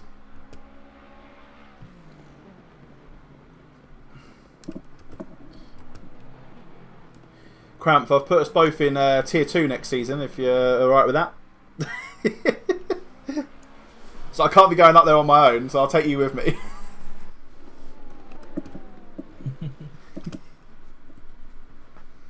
Sinski then. I have a feeling like Glover won't let him go. There's no point. He could lose a championship from letting him go, but he's now 7.3 seconds off the back of Van Zanten. Like, he's just losing time. This is very... Talking of Cramp in the chat, this is very reminiscent of me and him at Brands Hatch last Friday, where we lost so much time fighting with each other that we just ended up both losing out to. I think was it Griffel in the end that ended up jumping us both in the pit stop. But I think you're right that he shouldn't let him past, but he's got to definitely not be defending. I haven't been looking at his driving to see exactly how he's driving, but he definitely shouldn't be taking any defensive lines here. Just focus on your own race. Imagine he isn't there until he goes for the move, and then if he goes for a move, just try and keep as quick a line as possible. Oh, that's why you didn't fight me. Okay. I could have done with someone who was trying to catch all the back markers. Imola was not included in Season 4 tracks because it has only just been released, and we don't want to force everyone to have to buy the DLC. Gonna leave it a bit longer until it's maybe been on sale a few times and we've seen some more people on it. And then we'll start throwing it in. We took a while to put in the IGT tracks as well, right? Yeah, and DLC. And as previously mentioned, the controversial topic of DT doesn't enjoy it. Yeah, that doesn't help. I don't love it either, so that doesn't help its chances of getting in, to be fair. I mean, there was... I was saying this, Brands Hatch was a bonus for me. Like, I planned to do well at Suzuka because I enjoy the track, but Brands Hatch was a bonus, and I tend to have at least one track per season that I enjoy. I say that because I only got to pick Season 3 tracks, being the first time that I got to do them. And Season 4's only really got one track that I enjoy in. The rest are not ones that I am fond of. So there's no reason why Imola couldn't be in there, but yeah, it's more the fact that it's not been on sale yet, and we can't expect people to be forking out that money. But then again, I was pleasantly surprised how many people had the DLCs when we done the SEC, like the polling for SEC, to see what sort of tracks we could put in there, and actually I think all but 2 of the original 50 drivers had the DLCs. So we'll maybe look at it for Season 5. They're only short seasons anyway. You only got to have to wait till sort of the end of February. Maybe we start with it. Maybe it's that's only then 2 months away, really. Also, it's just been used so much because it's new. Yeah. Like, I've been looking at people's Christmas events, and every Christmas event has an Imola around because they're just like, "Hey, it's the new thing. Let's do that." Yeah. Even the Christmas event that I'm putting on has an Imola around. Yeah, I mean, Imola in AC is all right though because you get the different car choices. Yes. Like GT3s around Imola. We will be talking about the tracks for Season 4 after this race. We're going to talk about a lot of Season 4 after this. It was announced a little bit. The poster's gone out, and if you can work out the pictures in the poster, then you'll know what tracks they are. Yeah, but I think we're gonna talk about it more today. Yeah. Actually, I say that. Let me just I have a secret hidden Discord channel, which is where I put all my big announcements so I can proofread them before I send them. So I was just making sure I'd actually put it in there. Yep. Before I press that big fat enter button on the... Ritter is also putting some moves on up here at the front, getting super close to Salguero as the pit window comes open. This would be a time that I wonder if one of these guys is going to pit early. This would be a good time as well to think about a strategy for someone like Glover, as Horiot has already dived in. Zaransky's actually fallen off him a bit right now. But if Glover does feel like he's losing time defending to Zaransky, this would be a perfect time to pit early and just get out of that situation. Let's try and have a look for more people who could pit. Like I was saying, if Ritter feels like he's held up by Salaguero, that would be a good one. Ware has been right behind Venner for a while, but again is just slightly starting to fall away. So unlikely he feels like he's being trapped up now. Zaransky could as well. Like Zaransky might feel like he's faster than Glover, and he might want to dip out. I can see either one of those two diving out early, and then obviously Nicholas Norberg, Horiot, Alvarado, Hughes, and Terhost have all dived in. Dorito just got past Salguero in the hairpin as well, so Dorito moves himself up to P3 overall. Salguero's really fallen in this race. He just hasn't had the pace since his good start, unfortunately. Glover's gained a 1.5 seconds over a few laps on Van Zanten. So, I say that, Van Zanten did put 7 temps on him in the last lap alone. The at everyone is primed and ready in announcements. I just got to hit the enter key when the race is over. So, you won't have to wait for very long for the Season 4 announcements. Probably about another 40 minutes or so. And then Season 4 will be announced. We can talk about it for a little bit. Then we can play some Stream Racer. Everyone loves that. Venner took to the chicane quite a bit there. Oh, Norberg's race. Track cut that was. Norberg's race just gets worse and worse to worse. He's got to stop and go 30. Alvaro's got to drive through. Oh no! Speeding in the pits, boys! Come on! Norberg and Alvaro have both been penalised for that. There's Bloomfield. Oh, Bloomfield's pitted early then, so Bloomfield's dived himself in. Salguero's in as well. I believe that's probably more follow the leader because these two are in a battle for the championship. Bloomfield's obviously going to get out in front.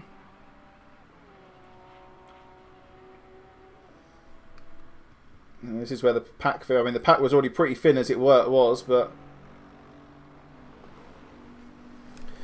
should we talk about the controversial topic that I'm avoiding of pit windows? Oh, pit windows. Oh no, fuck it. It's a thing. It's gonna be a thing. It's gonna be a Unlucky. thing. Yeah, deal with it. Move on.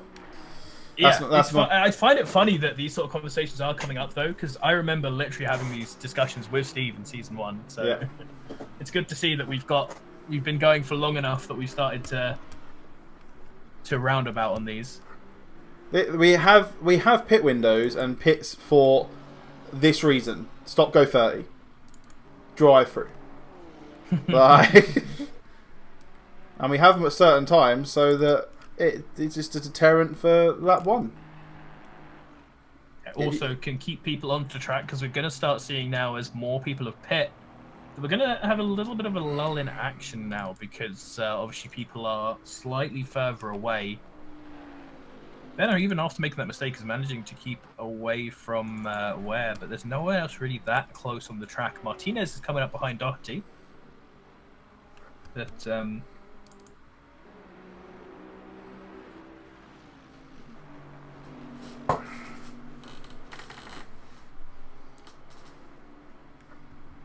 and there we go. Zaransky has pit, so Bloomfield also pitting from first. Yeah, so Zaransky's got himself away from Glover, so he can try and just set laps on his own. And Bloomfield also going early.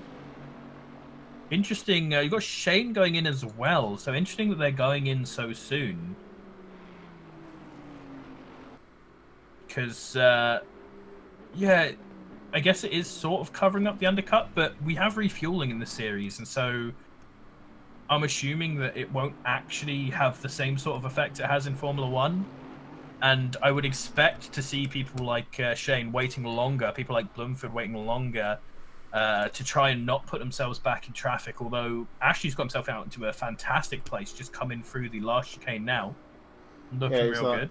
He's like 11 seconds away from Doherty, I believe, and I do want to point out, I find it's going to be close because Thomas is moving. Thomas is moving through the pit lane. He's out.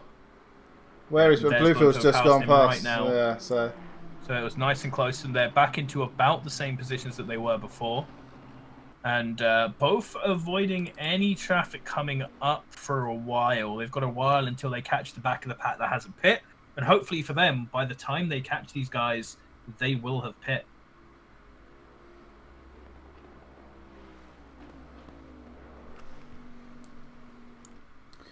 Yeah, so only a few Doherty's in the pits now, a few more drivers cruising around.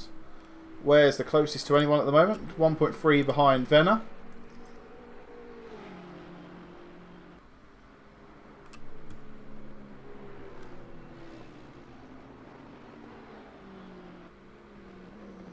And that is kind of my more thorough explanation of the pit window, by the way. For every 2 or 3 people that mention in the feedback they don't like it, there's 147 other drivers in the championship that doesn't mention anything about it. So I take that as they've not got a problem with it. So, a very good friend of mine, when I took over, mentioned that you'll hear more about negative things than you will about positive things when you take over, and that has certainly been the case. But everyone's entitled to an opinion, and I listen to as many of them as I can. Every season has every championship has a feedback form at the end of the season where you're more than welcome. It's all anonymous, so you're happy to say how much of an arsehole you are for me, or how much of an arsehole I am, which is fine because I can't. Venner is right on the back of Derrida here, fighting for the on-track lead at the moment. Go on, Venner. You've made it 30 minutes through the race. You're hitting that flasher button. So far. Joseph into Not the pits any then. great overtaking points for a while, but he's right on the back here, and he has been pacing it recently. Much faster on that last lap specifically than Riddler. Or looking for the inside there. Riddler has to make sure to stay out, and he does so. So that's nice, clean driving from the both. But Venner just cuts across him. Venner's died in the hairpin. Too far in. And he's going to lose it to Ware now and has to do all of his work from this race again because he just did not wait. Got to take that wide line through the hairpin there, and the car was still on your inside, unfortunately. So Ware now takes up being second overall in the Bimmer. Of those who have not pit, of course.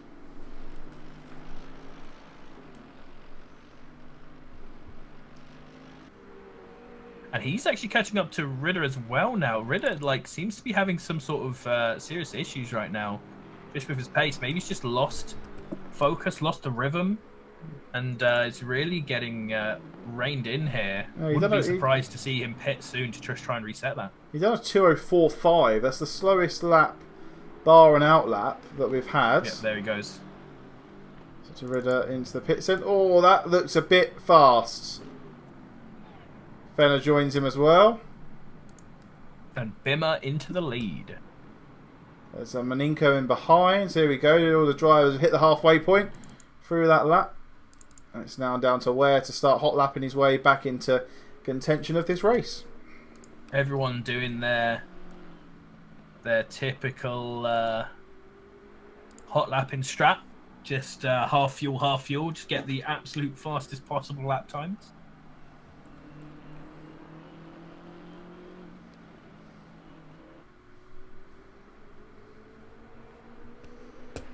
I've just realised I've got this post prime, but I'm not on your face, so we're going to have to send this post before we go back into the podium screen.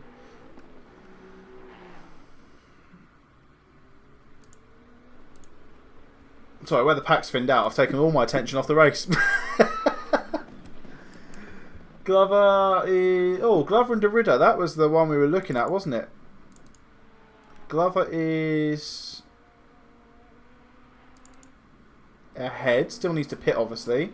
Yeah, it's a little bit hard to tell because he hasn't come out from the pits. Obviously, Zaransky was right behind him when he comes before they pit. So obviously you could expect him to come out around there, which should still be quite far back. And Derrida has just got ahead of Bloomfield. Has Bloomfield been it somewhere? Or is that a glitch somehow? No, it's a visual. That is a glitch. Why the hell is he there? Damn it, set of course, don't do this to me. Yeah, Bloomfield's gone through. Just come back into third. Bloomfield's just come out of the Degners as well, so these two have got a really big gap between them. It was Salguero that was in that gap, wasn't it? And he had a 10-second penalty. So we've got, Thomas and Bloomfield out in front by about... Where's Derrida now? Well, Derrida's fallen way down. Oh, he had a 10-second penalty, didn't he? Derrida and Salguero had a 10-second penalty, so they've fallen right off the order. So he's now just ahead of Zaransky. I didn't realise that he'd only just come out of the pits, and I forgot how long the first sector is on Suzuka. It's basically like the whole of the Suzuka West track. So he's actually only just ahead of Zaransky, and so when Paul Glover does pit, he could end up coming out decently. He's not going to do so yet. He's going to leave it right till the end, trying to get as many laps down on this low fuel. And I think that is the right thing to do when you're on an open track like this. Glover has no one ahead of him.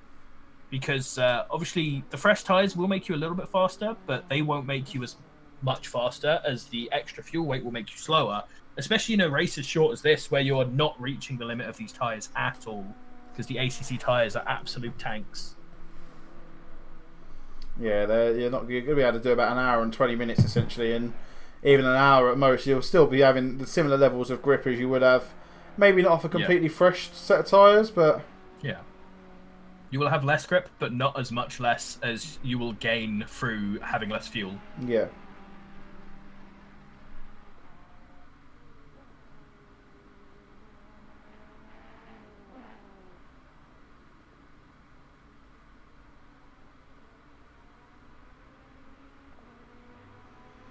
Oh, that's what I was trying to work out who there's someone else has left, and I'm just looking at the chat, and Alvaro, Tahost, Yamba, Straza, they've all removed themselves from the race. Yeah. Tahost, the latest to go out, and Alvarado, of course, unfortunate.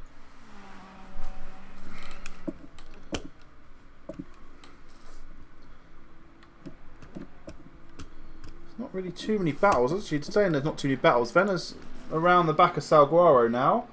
The pits are cleared. We're just coming out of the pit phase, so especially once Glover and Ware have pit, then we're going to start seeing a few people closer together now. Ware's coming into the pit lane now. He is. Yep. Glover, I'd reckon he would be. He could risk it for another one, but it's going to be cutting it real close. Yeah, if he has an incident, that's going to... Oh, and he has an incident as you say that, spinning, getting a bit too close to the right there, putting wheels on the grass after the hairpin, and he's just going to dive into the pits there, straight up Hamilton style, in. Oh, I think he might have sped in as well. He was definitely going faster than slower. You get a little bit of an allowment over the line, so I think he was fine. Oh, so...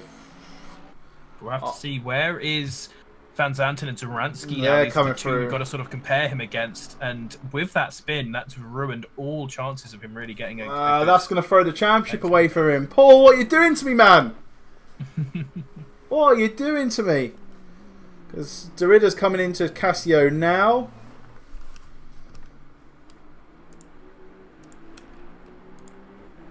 Van Zanten's just behind him. Well, not just behind him, but a little bit behind him.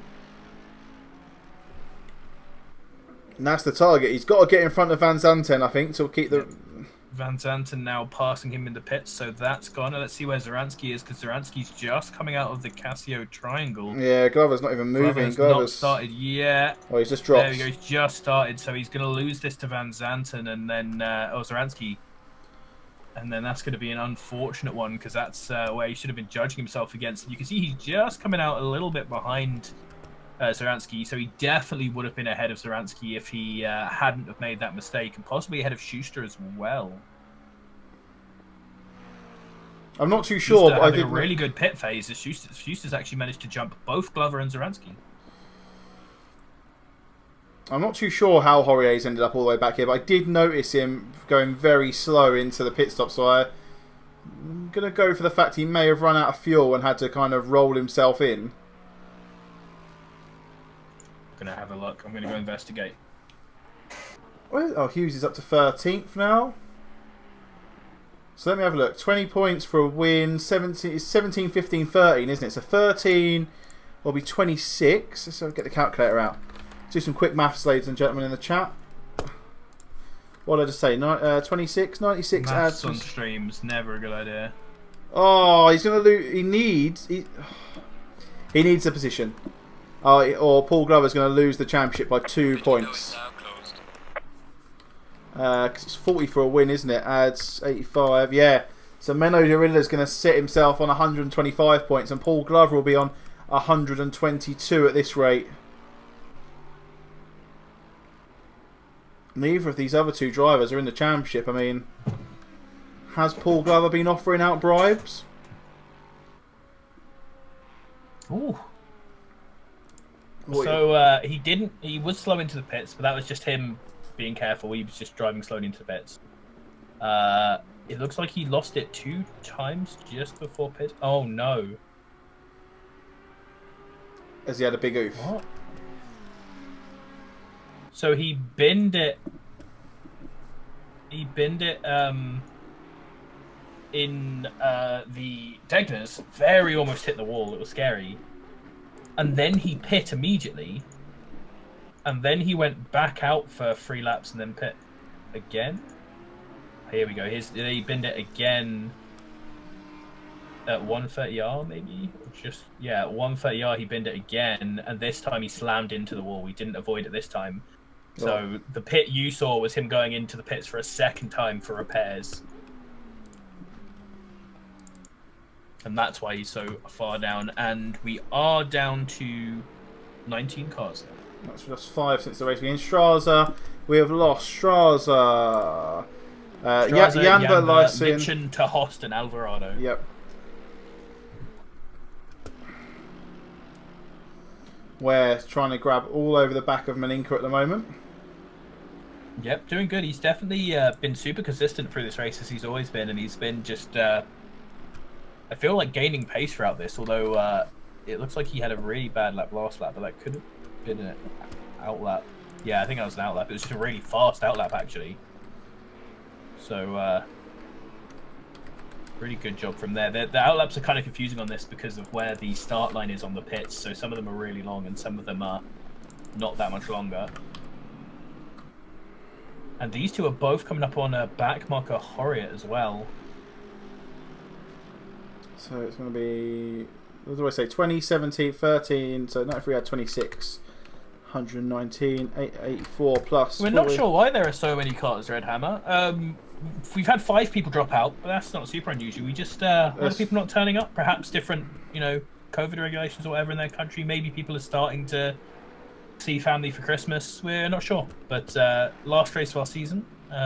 This happens every season, but not. This is not a surprise to us. It does always slow down a bit, yeah. I was optimistic. Oh, where's all over the back of Maninka now? Yeah, he's really pushing it, and he's doing super good. It's good to see the red and blue going on here. Maninka's car was only a bit more blue. We could pretend this was Super GT, but he's really going for it, and it's great to see the Bimmer being so competitive here. Good to see as well. Hurry up. Staying out the way, nice and safe and smart there. Good back marker driving. So I think Bloomfield's going to win the championship by 2 points, and Derrida's going to win the championship by 2 points, looking at the calculations so far. And one of those points is coming from the pole position that Bloomfield got in the qualifying earlier on. Oh, I didn't realise how nice this Bimmer sounds. Yeah, it's good, isn't it? It's a nice car, though, as well. Not too bad. It's a bit of a hit and miss. Some tracks it feels fantastic at, some tracks it really does not. I don't think this is too bad a track for it. I think the only real issues would be the hairpin and the chicane. The real slow corners is where this car can be a bit of a handful. I think I would have trouble with the Degners as well, but Ware has been handling them superbly. It's also actually where Horiot lost it. So right, I'm not interrupting you, but Derrida's got a 10-second penalty. That could put him down to...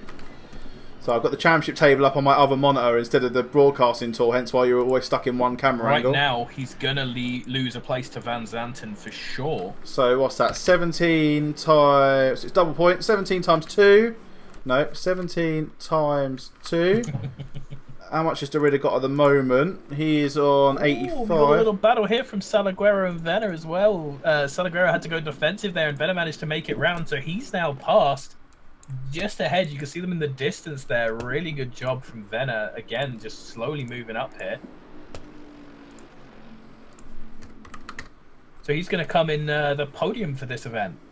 Obviously, we ignore the invitation drivers from the actual podium, so it will be Bloomfield, Venner, and Salaguero. But good to see that he's making his path up there a long way.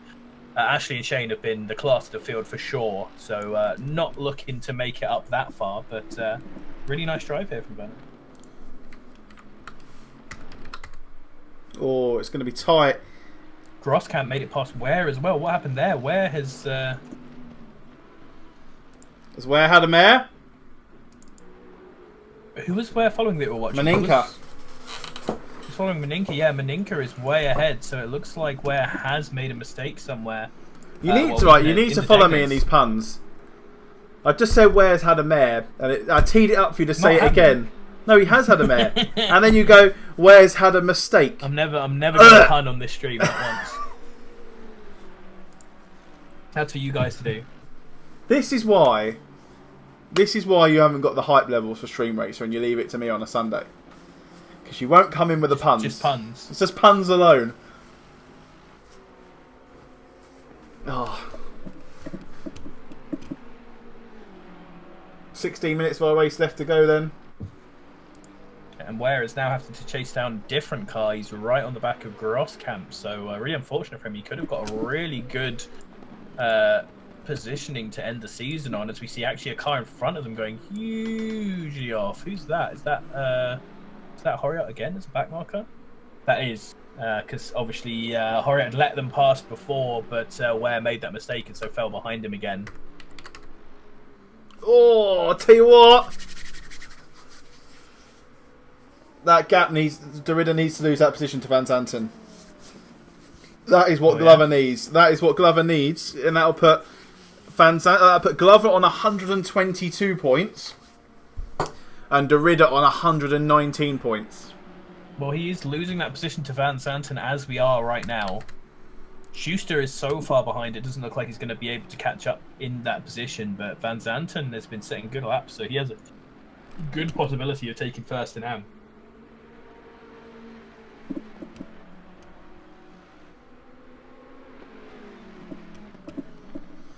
Yeah, so the rules in regarding participation, we have a check-in bot for this season. If you fail to check out, and you don't turn up for the race, you're disqualified from the championship. As Ware's all over the back of Grosskamp. It's going for a Venner-like move on around the outside, but it hasn't got the room to breathe. Yes, if you fail to tell us if you're going to be there or not, and then you no-show for the race, you're disqualified from the championship. If you check in and no-show from the championship, you're given a warning. If you do that twice, you're disqualified as well. But you can check out how many times? Oh, Grosskamp! I thought he was going to snap into him. No, it was close. He hit the wall there. Yeah, you thought he was going to snap back into him. He doesn't, and that's going to open the door for Van Zanten to get past. So all eyes are on Van Zanten. He needs to get within 10 seconds of Derrida. He is at the moment. Talking of battles on track, I've just looked at the map, and Shane Thomas is all over, or just trying to grab onto the back of Ashley Bloomfield. I can imagine what the lounge chat is like at the moment.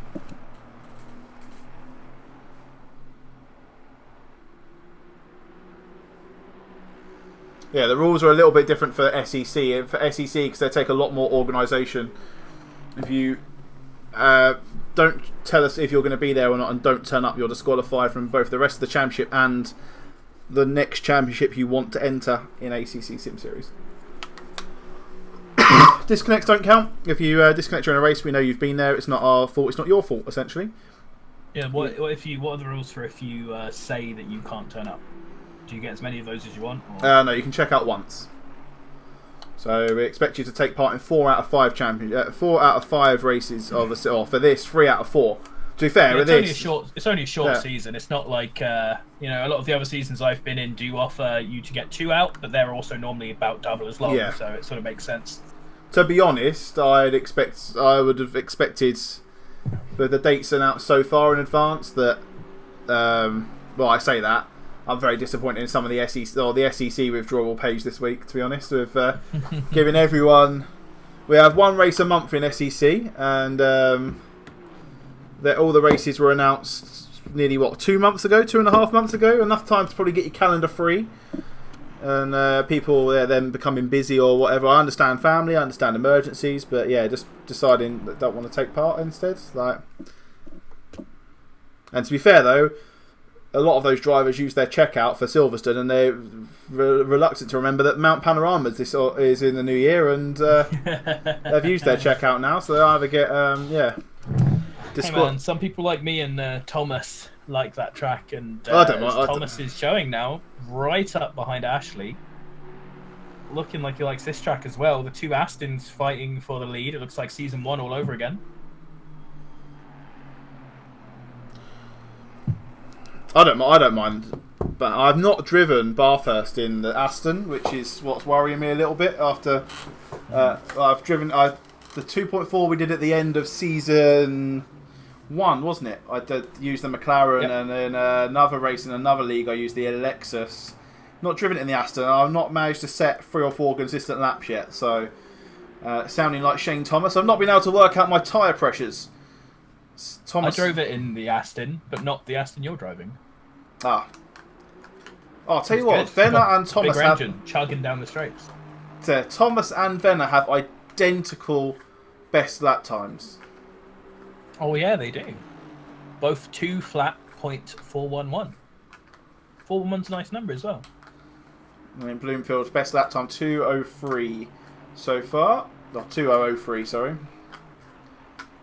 Yeah, we had I put it first, and you will find out that it is going to be first still in a matter of about 15 minutes. It's good. But the practice, Thomas looking to go on the racing line early behind Bloomfield. But you will notice that the practice server is going to switch over. Essentially, actually, I'll probably switch over now while these guys are racing. And you've got essentially like 3 or 4 weeks to practice. Oh, yeah, so getting a little bit wiggly there. Bloomfield is still pushing it, making sure he stays ahead. He's got 10 minutes left, so he's got a while to keep this guy behind him.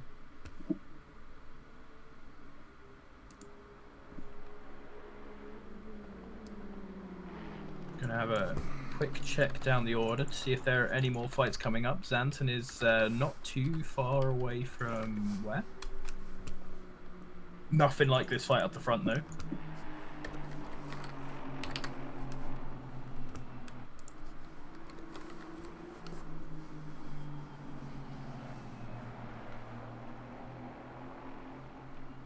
Coming through the S's, the last lap was very slightly faster for Thomas, so he's feeling good right now. He's in the groove fully. Both of these guys pit at very similar times. Oh, that gap's widening now to Derrida. He's being held up by... Not Derrida, sorry. Derrida's trying to get past Maninka, who's holding him up, and Van Zanten's trying to catch up to the back of Ware. That gap currently sits at around about 8.5 seconds. Yeah, so a good way in for Van Zanten now. Could be going for this win. As I just want to point out, Ashley had a mega run out of that second Degner. Super good run by there. Really hooked it up. Coming back down to the straight. Oh, Thomas has got really loose on the exit of Spoon, but he's managed to save it. He's very similar to the way Grosskamp looked. He's a decent way back, though. This isn't too bad, because if you can keep getting just that little bit of toe on the straight, get a good run through 130R, and good braking into this chicane, you are setting yourself up well for the run onto the first corner. It's what we've seen a lot of people get wrong, is they stay too close, if anything, through 130R. It's similar to Eau Rouge and Radian, where you don't want to stay too close, because if you stay too close, you're going to have to back off, and that will really ruin your run to the next corner. He hasn't managed to do it, unfortunately, Thomas, but it's the right idea to just have a decent amount of space between you going into there, so it wasn't necessarily a nightmare. Much better run through the first 2 corners, put him right back on the back of Ashley, but he might be just getting the advantages at the wrong time here, because that's not a place you can overtake, so he's going to have to keep running now down to the hairpin.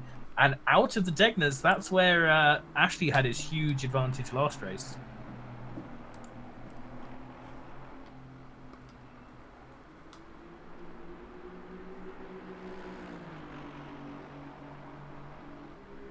Ah, that's... Apparently the game doesn't recognise Mount Panorama as a server file, as a track on the server file, so let's restart that. There we go. See another good run from Ashley out of that second Degner, which is just pulling him away a little bit. Not quite as much as we saw last time, but enough to keep him safe in the hairpin. So it seems so far that he's getting the advantages where he needs to, but we saw Thomas getting specifically wiggly at the exit of Spoon last time. So if he can hold that better this time, he can get a really good run down and try and make the move.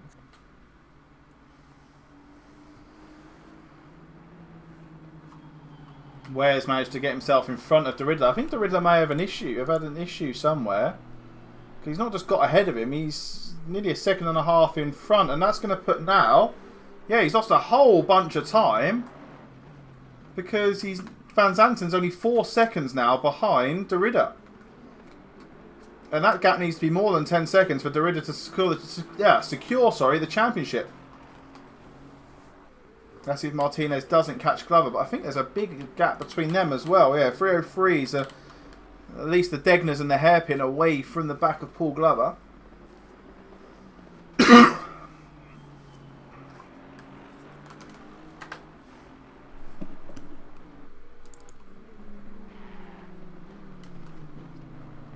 So Van Zanten's jumped Groskamp and Ware's jumped Derrida, and it's forced these two next to each other. He could contemplate losing the championship here for Derrida. He needs to get his head down and start. Got 5.5, probably 3 laps left to go now. He needs to make a 10-second gap between him and Van Zanten. Groskamp gets back in front of Van Zanten. Has Van Zanten had an issue? I don't think he has, but Groskamp's ahead. Yeah, Groskamp was really close to him for a little while there, so wouldn't be surprised if he just managed to pull ahead on track. Groskamp really slowly pulling up the field here. Started quite far back early on.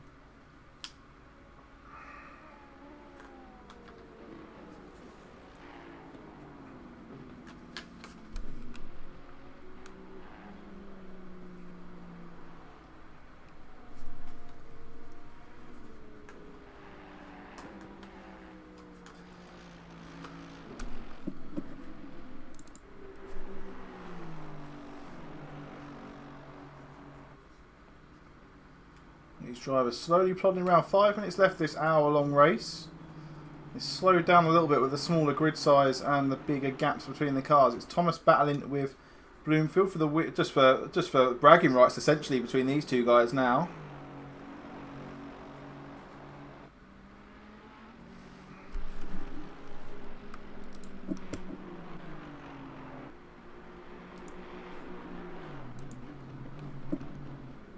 Let's put it this way. I hope my staff are available, as I've just released all the Season 4 information on the Discord server.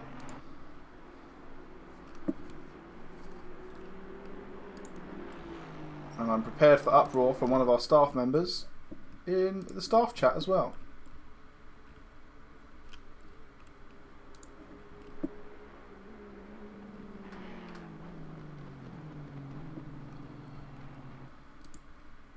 And if any of my staff members are watching this, could you please jump into the Pro General chat and sort out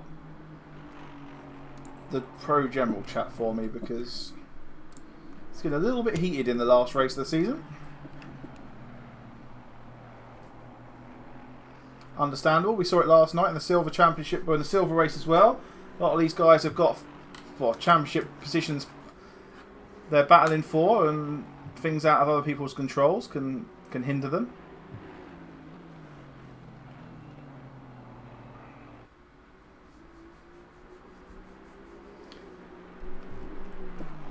So Bloomfield then 1.1 seconds ahead of Thomas. It looks like this is the penultimate lap, I reckon. Right, it's going to be tight now. I think we might have 2 more laps to go after this. We head into Spoon.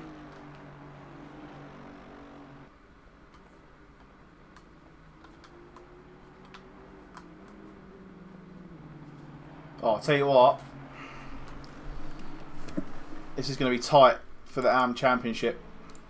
Like, really tight. The gap's now roughly around 10 seconds in between Derrida and Van Zanten. And Van Zanten's just falling further and further off the pace. It's not what Paul Glover would have wanted.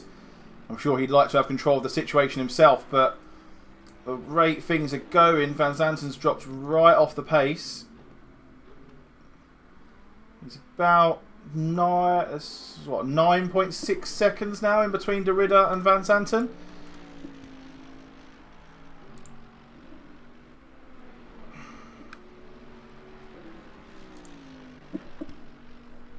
You should have it.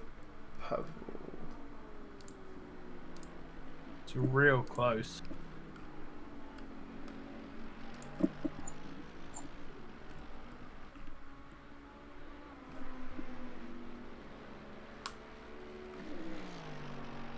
He's basically got about, if he loses half a tenth more, he's not going to be in contention for the win.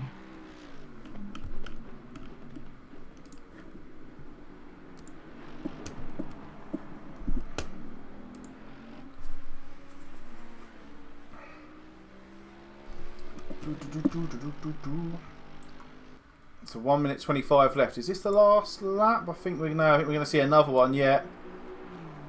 They're a minute into this lap, so it's going to be tight. It's going to be 5 or 10 seconds either way, and that gap's now gone up to 11 seconds between De Ridder and Groskamp. Not De Ridder and Van Zanten, sorry, and that's not the outcome that Paul was looking for. And actually, Paul's lost. I mean, I know it's on a different race, but he's lost 2 positions here to Hughes and Schuster. He's backed himself all the way up into Martinez as well. There's still 5.5 seconds between Martinez.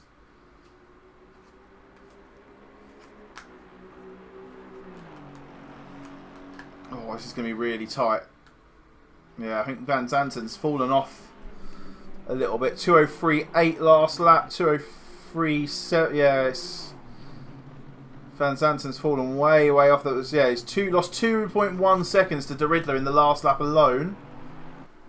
So it looks like these guys are going to come across the line now for the final lap of the race. Final lap of Season 3. Championship Series 3. We've just released all the information to Championship Series 4. These guys are... Leaders on final lap now. I think Ash was weaving for the end of the race, and he's still got another lap. I think he was just trying to break the toe. It's breaking the toe. Sorry.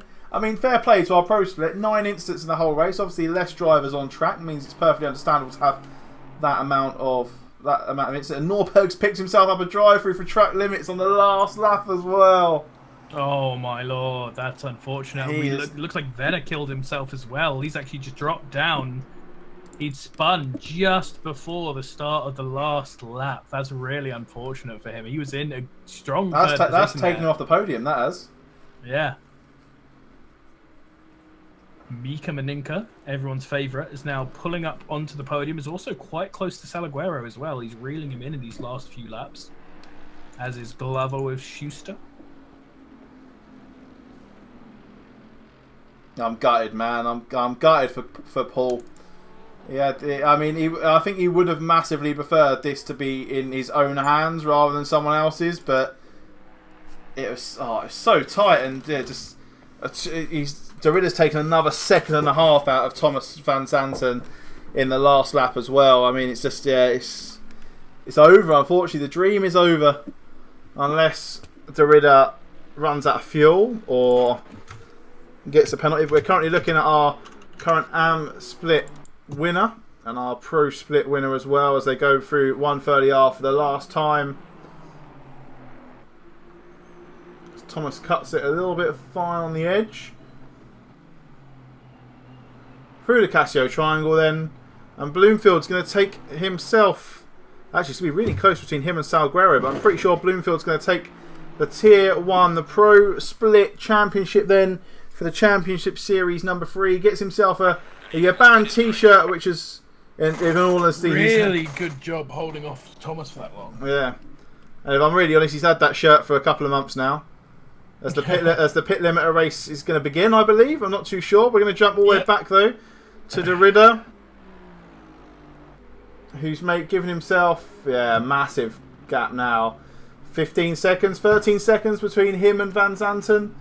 So I think that's about that. We might even manage to keep his position. He's 8.7 seconds ahead of Groskamp.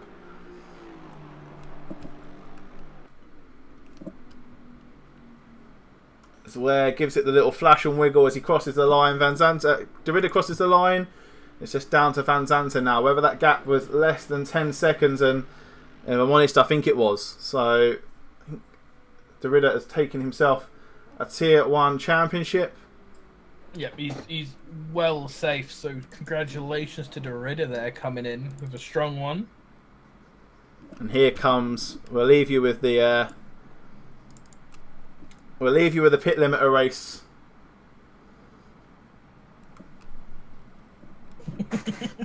And Ollie did survive, so we'll pay that one out. Only just. Oh, Bloomfield spun Thomas in the pit limiter race. Oh, heroes.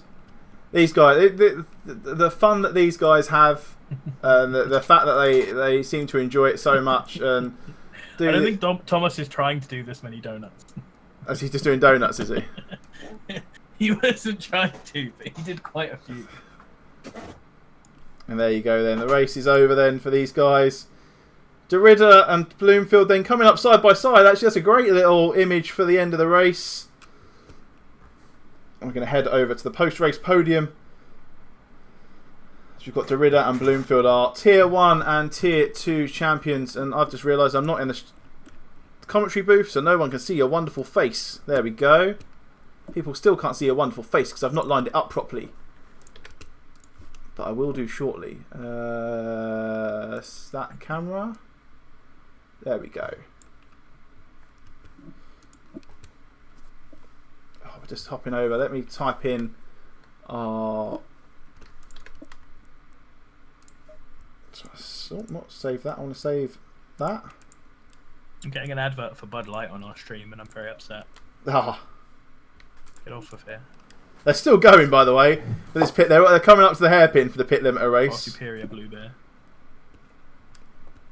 Let's just get these drivers put in.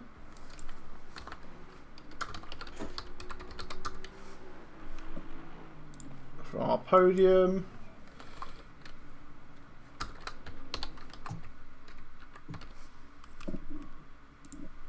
And then driver of the day, get your votes in.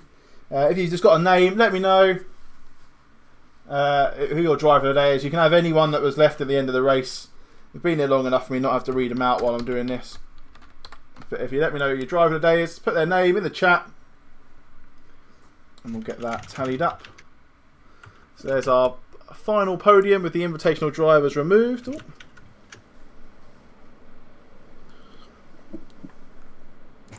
And then we're going to move over to our season 3 information.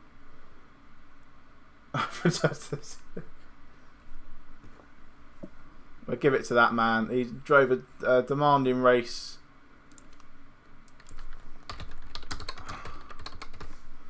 And he's had to put up with me getting his name wrong for so many times. Menno DeRidder then for driver of the day.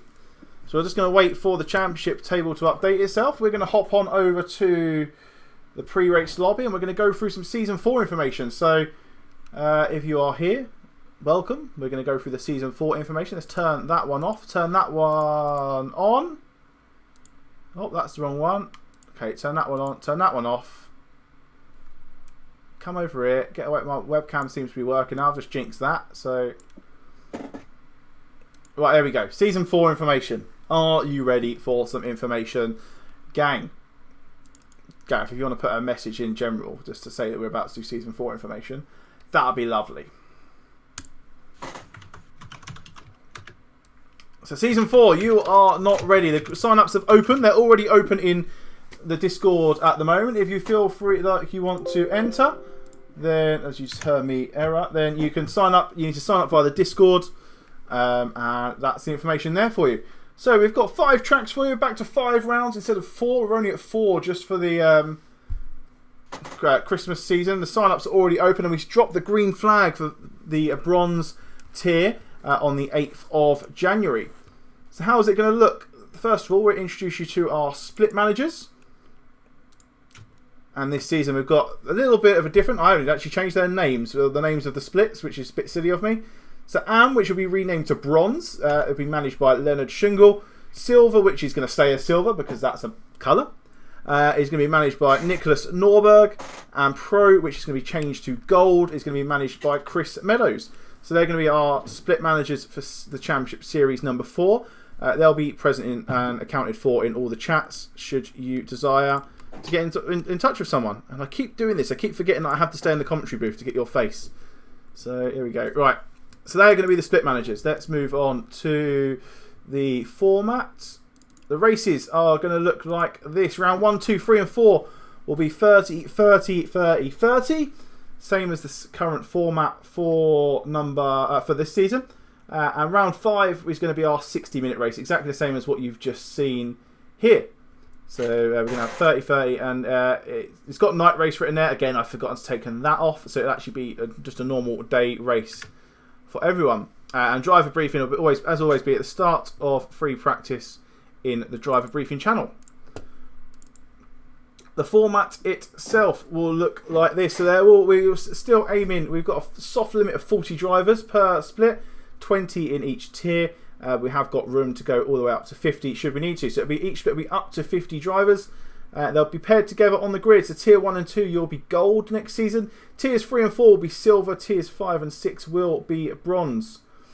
So how it will look is how you've just seen it. P1 all those P5 will receive their points. In tier 1, P1 to 5. It goes down to 15 as it did this season. We'll go all the way down to get their points. And we've got an on-track example there for you as well. Let's get into the races themselves. So round 1 is going to come live from Mount Panorama. Now it's going to start on the 8th of January. The practice server is already up. Bronze split, you're going to be completely dry throughout the whole season. Very similar to this season. It's a factor that we're keeping in there for the rookies. That the bronze tier will be our slower paced drivers who are just getting used to the sim racing environment. I'm sorry, I feel like I'm talking a lot, Gareth, but you don't know a lot of this information anyway, so I'm just going to rattle it off while you drink your beer. So your races will always start at 2 and 7, and it will always be dry. Silver split, you're going to have predictable weather, so this time it's basically going to be, if it's wet from free practice all the way to the end of the race. If it's dry from the start to the finish. If it's flooded from the start to the finish. And gold split, you're going to have realistic weather. So basically, realistic means that we stick 0.4 randomness on all of your events this season, but you get a baseline setting. So even I don't know what the weather's going to be like. We're just going to stick 0.4 on every event for you next season and see what it comes up with. So Mount Panorama. Yeah. So Mount Panorama, and your races are going to start at 5 and 9 a.m. in game time. Round 2 is going to come from, there's the poster, Nürburgring. So same again, but your races for gold split are going to be at 2 o'clock and 4 o'clock. So Nürburgring is going to be round 2. Round 3 is going to be Spa-Francorchamps, the home of the total 24 hours of Spa. And your races are going to be at 3 a.m. and 7 a.m. in the gold split. These are all in-game time, by the way. The rest of them are always going to be 2 and 7 in the afternoon and evening. Round 4 is going to come from... Look, I've just read the chat. I've just read the chat of the famous 3% scenario. That's why I got rid of the percentages. So Laguna Seca is going to be round 4. And you're going to have some twilight races in 6 o'clock and then a night race at 9 o'clock for the gold split.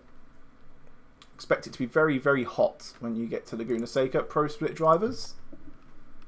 And the final round, round 5, our hour-long race is going to come from Silverstone. We're going to see 2 times time progression again, and it's guaranteed dry for everybody.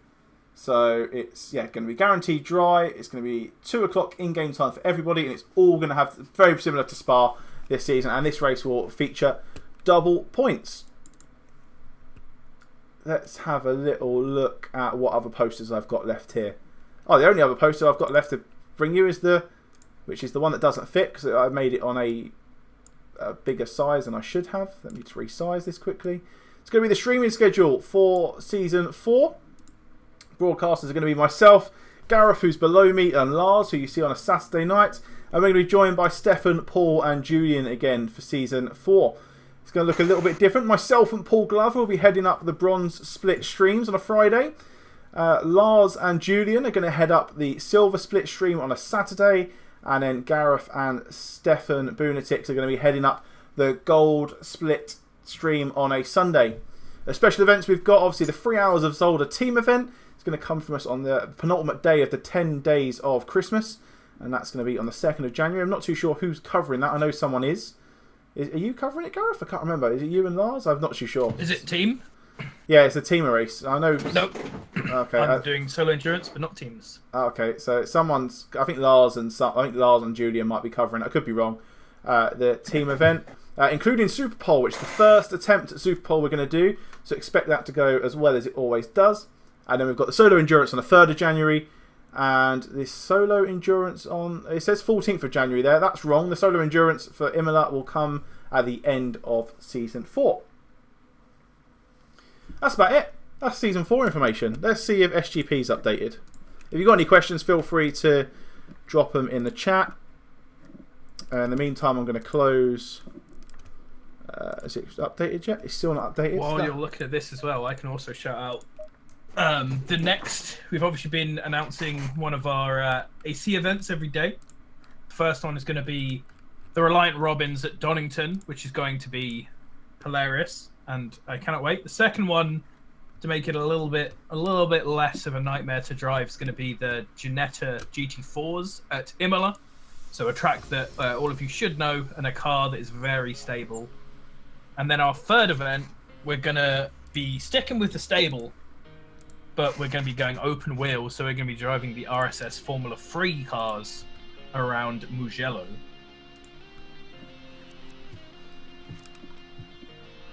The music has started in the background. The head bobbing has begun. We're still waiting for it to update. So we're heading over to Stream Racer. So how Stream Racer works is you type !race in the chat if you want to join. And you get added into the race. If you've not done this before, it's nuts. It's absolutely nuts. There's no idea what's going on. We get the beers out, we wait for SGP to update, and we just have some fun times in the chat. !race then to get yourself joined in. I'll tell you what we've got an issue with here.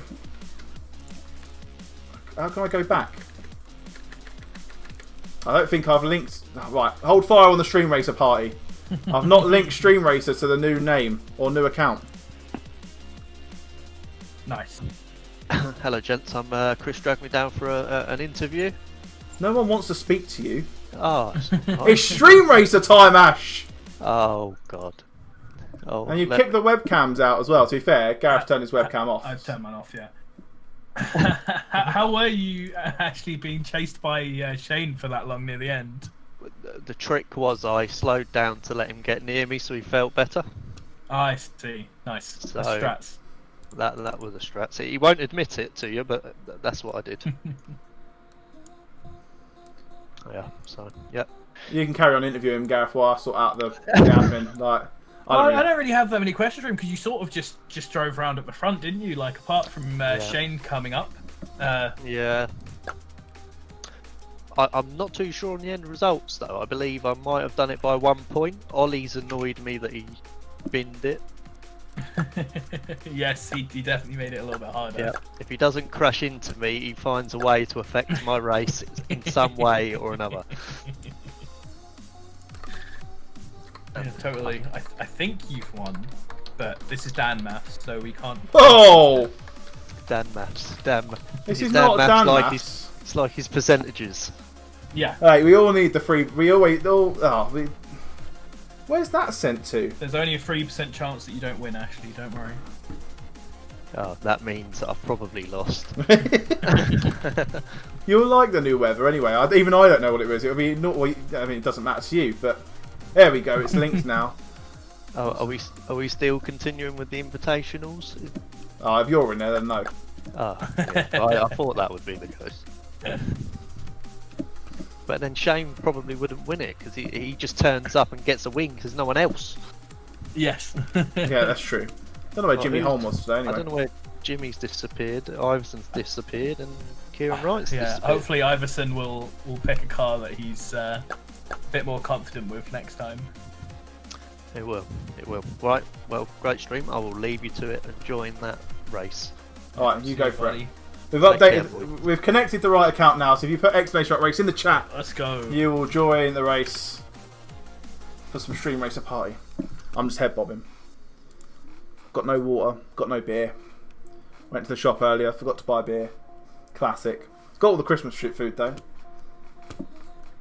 Should we just start it with 10 of us? Come on, there's like 50 of you in the chat.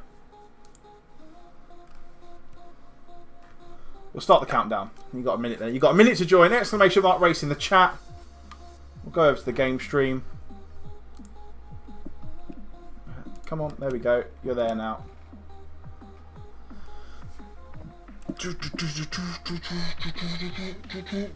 I'm still waiting for the scores to update.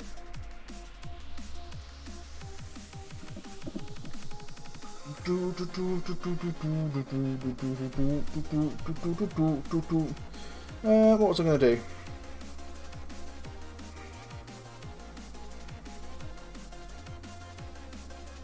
Can't remember what I was going to do. Something. Yeah, hopefully you can do so well in some race, Julian. Let's hope it's this one.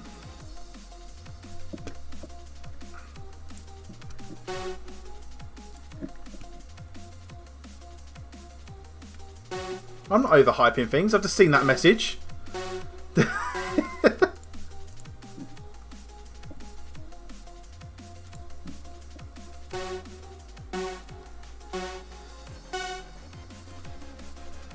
And we're off. White Mamba's in the lead. Oh, Gaxmal does a big boost. I'm not really sure that's... This is a new track. Oh, Julian's had a problem with Ronda and Krampf. Pavel's at the back. Artisans is in the lead. Mache's behind. Sim Series behind him. This is outrageous. Krampf has just taken me out on purpose because I said his livery's ugly.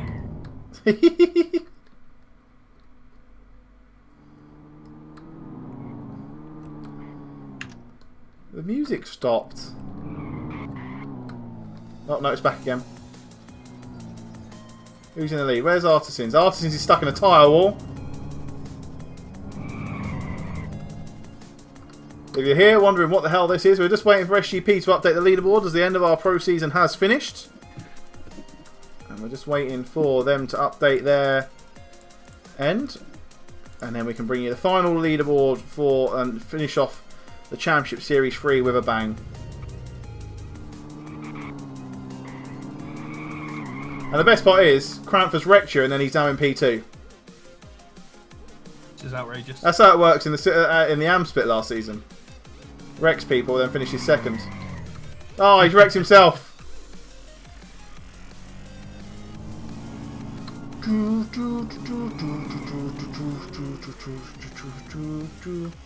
Artisan's well out in the lead now.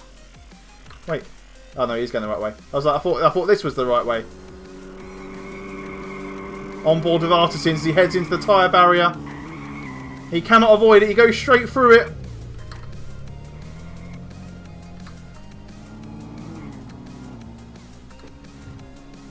Up the ramp. Oh, round the corner very slowly.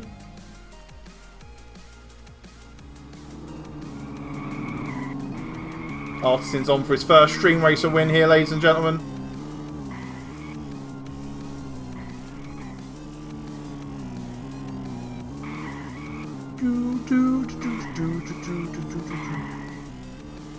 If only the camera moved just like equal speed with the cars, because like, I'm having to tap stop.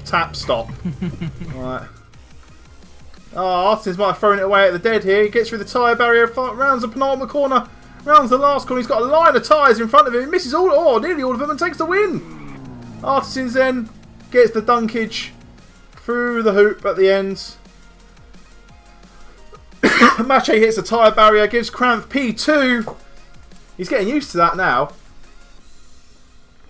Mache, Sim Series, Ragnus all hitting the tyre barrier. Mache coming in third, Ragnus coming in fourth, Sim Series going through the tyres, coming in fifth. Here comes Roger the Beast. What a name. Ashley, Ronda, you're going to take sixth. He's beating Ashley on the line. Classic Crashly. Hit the barriers. Oh, we're doing a spin. I'm not controlling. Oh. I can't stop the camera. Why is it spinning?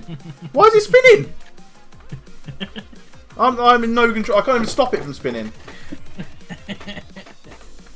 Your controller did not say? No. Oh, there we go. Back now.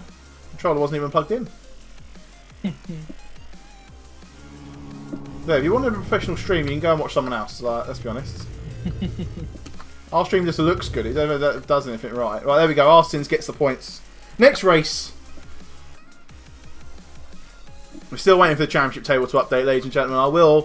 I am furiously pressing the F5 button. Yeah. The big oof! Exclamation mark race to join. I was in a conversation with Bram and some new people joining SGP, and I did give out a little giggle when he said at the end of the race it updates instantly. LOL. I was like, yep, that's sure what it's trying to do. I mean, it's not an SGP problem. It is a ACC problem. They only can update as quick as ACC exports the game files. Results files. You know what I meant, yeah. Pavel, I feel like you should punish these pit limiter race penalties. By the way, I will happily support that. No one's allowed fun here. I've just seen the stewarding document.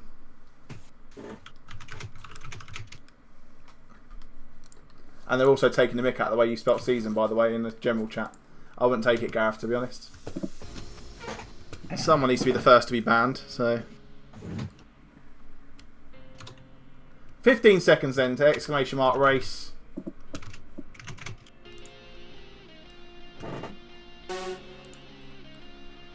Oh, there's like 60 of you already signed up for season 4 after one day. It's unreal. Unreal support, guys. Love it. That's one split, lads. I'll put all 50 of you in one go. What can go wrong? There's got to be something plugged in here that's doing my camera in. On your keys sticky, maybe. Maybe. Alright, let's unplug the mouse. It's the mouse that's moving. Sorry, lads. There we go. Got to tab out. Right, Artisan. Who gave this guy a right to, like, Artisan's is out in the lead again? Yeah, you can hold me to that. Better than us at Stream Racer. He's just better at us, everything. It's all that. Our first ever competitive sim race, Artisans won in my first ever race. And just destroyed everyone at Brands Hatch in my first ever competitive race, and he's just coming into Stream Racer and just taking it. Ah, he's hit the ball. He's hit the tunnel. It's over, lads. It's over. He's hit the barrier. Oh, he's still through though. He just managed to get through all them tires. Oh, there's carnage behind in the tyre wall. It's alright though. AC Sim Series is through. I mean, Artisans is on another track, like. Absolute hacks. He's got railroad mod for Stream Racer. Oh, he's flipped it though. He's flipped it. Gareth, you're in 5th at the moment, son. Absolutely flying. I'd hit an exclamation mark boost if I was you. Yeah, right over. There it goes. Right over that jump. There you go. See you later. Are you going to land? Oh, he's landed on 4 wheels as well. What a jump. Oh, then he's hit the tyre barrier.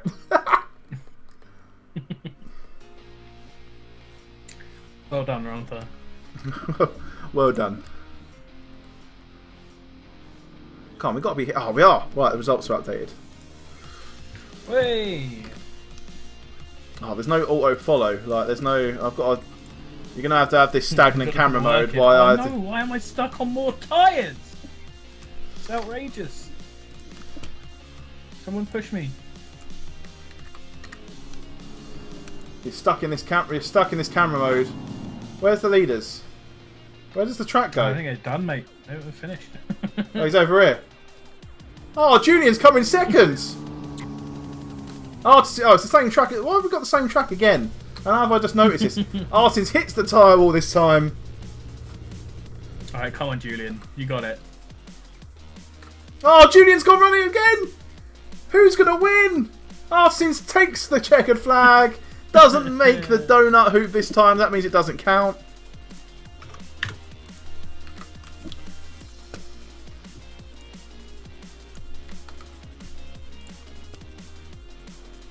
Just as these guys end the race, I'm just updating the double points. The results are now in on SGP, but the double points haven't been added.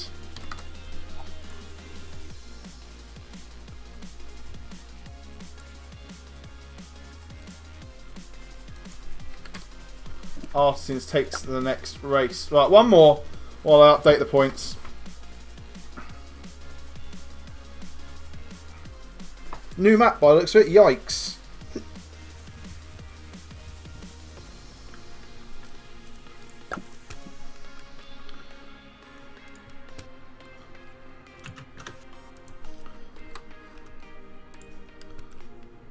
There we go, there's the bird. Look at him.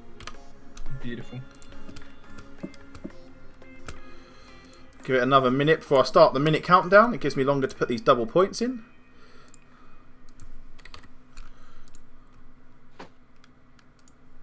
Don't think we're going to have many massive surprises. Do you remember the end of Season 2 round Zanfort where we were like, this person's been banned? It turns out no one we even mentioned was the person that stuck into the 3rd place. Don't think we're going to have much of that. Yeah, I haven't looked at it. The top 3 of Tier 1, if you don't know, get banned. Let's start it now. We're nearly at the end of the double points putting in. So little drivers on the grid this evening that we've got quite an easy job.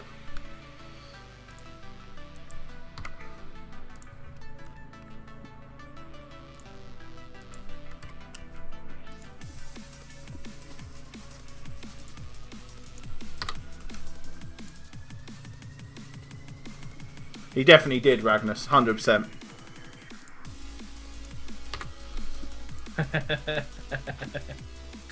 Yeah, that's the right move. I would have done it too.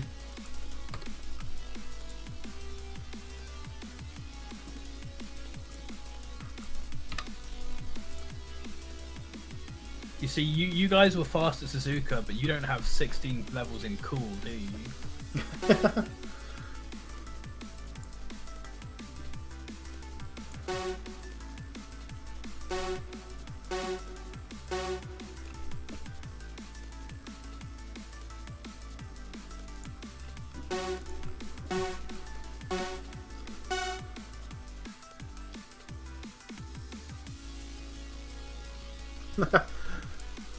Oh, the mouse. What is going on with the mouse? I shouldn't have so many in cool. It turns out it was a mistake, but it's good. Got to get that cold stacks of cold-blooded boys. The mouse is joining in. Oh, there we go. We're back. The Lennies is cool. out. Oh, that's a boost. That's a boost. Yeah. I can't keep up with you boys. You come back. Oh, come on, Julian. Oh, you're Who's at the got more cool now, eh? Who's got more cool now? Oh, neither of you. You crashed it. No. This is cheating. Why is Julian allowed to just not take the thing? Does he not? Where is he? He's gone. He's left. He's off-roading, boys. This is absolute outrage. He's just following the path underneath. Oh, there you go. He paid the price, though. He's stuck under the bridge. Yes. Your dirt rally skills won't stop you here. Oh, I've just recognised this track, by the way. Have you? This is the Le Mans, dude. Oh, Isn't no, it? no, it's not. No, it's not. No, No, it's not. Okay, thank God. Oh, so I've absolutely T-boned you. Oh, don't do that! Daniel! I've absolutely T-boned you in the crossover. You're still in the lead, though. Lenny S coming in second. He's just been T-boned by Freddie H by the looks of it.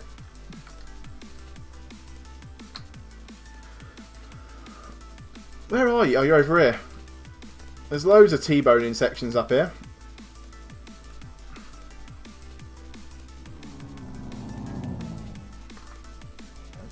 Me. Away from me. No. Stuck on the tyre It's barrier. fine. It's fine.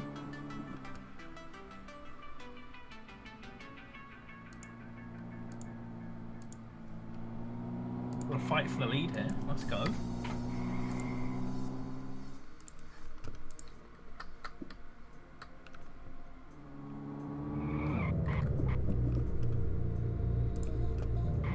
What is this? Get off me. Get off me, man. No, don't boost over me. That was my idea. Oh, that was the most pathetic boost I've ever watched.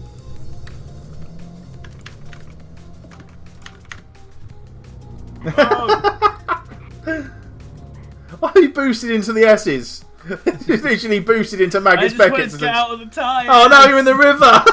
Where are you going?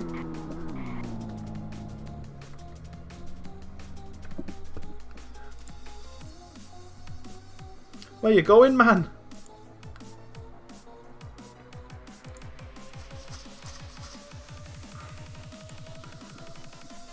Alright, it's officially ticked over into finished.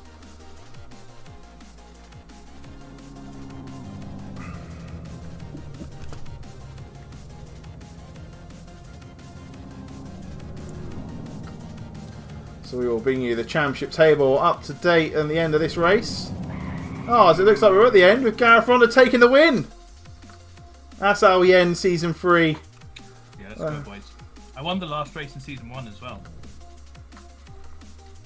Flavour Maker coming in P2. Strong name. Lenny S. Sniping his way into third. Maninka coming in P4. And AC Sim Series coming in P5. Alright, let's go back. Pavel racing to the line with someone with Ragnus.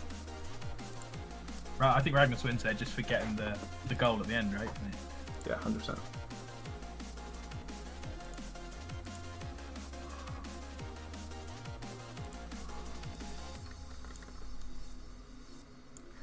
That's going to be it then. Let's go back over to our my wonderful face, because you've turned your cam off. We're going to put we'll keep that in your space hole for now, as we look to bring you the championship table for Season 3. It's fine. I'll leave my camera off if you're going to show my victory. It all counts the same. Right, here we go then. It's the championship table for Season 3. The Pro Split looks like this. We get rid of the we can't get rid of the invitational driver, but Shane Thomas takes the win. But taking the overall win is Jermaine Salguero on 128 points. If we go over to the Tier 1 leaderboard, Jermaine Salguero 128 points, Ashley Bloomfield 125 points, and Tom Grosskamp 97 points. Those three drivers have earned themselves a place in the prestigious Your Band group going into the Championship Series 4. Which means they cannot race as part of the tier system in the Championship Series 4. They will be back if they want to in the Invitational Split for Season 4. And they will also earn themselves a lovely Your Band t-shirt. Let's see if we can find it quickly. Is this it? Yeah, it is. It's here. We've got it. They've earned themselves a lovely Your Band t-shirt. And I will be in contact with you for your addresses so we can get them sent out. It might take a little bit longer than it usually does because of COVID and all that sort of stuff. But as soon as they get to you, they will be there. So Salguero, Bloomfield and Grosskamp, your Band t-shirts are coming your way. Well done. Steve Hughes close in 4th place. Ryan Ware in 5th. Alvaro in 6th.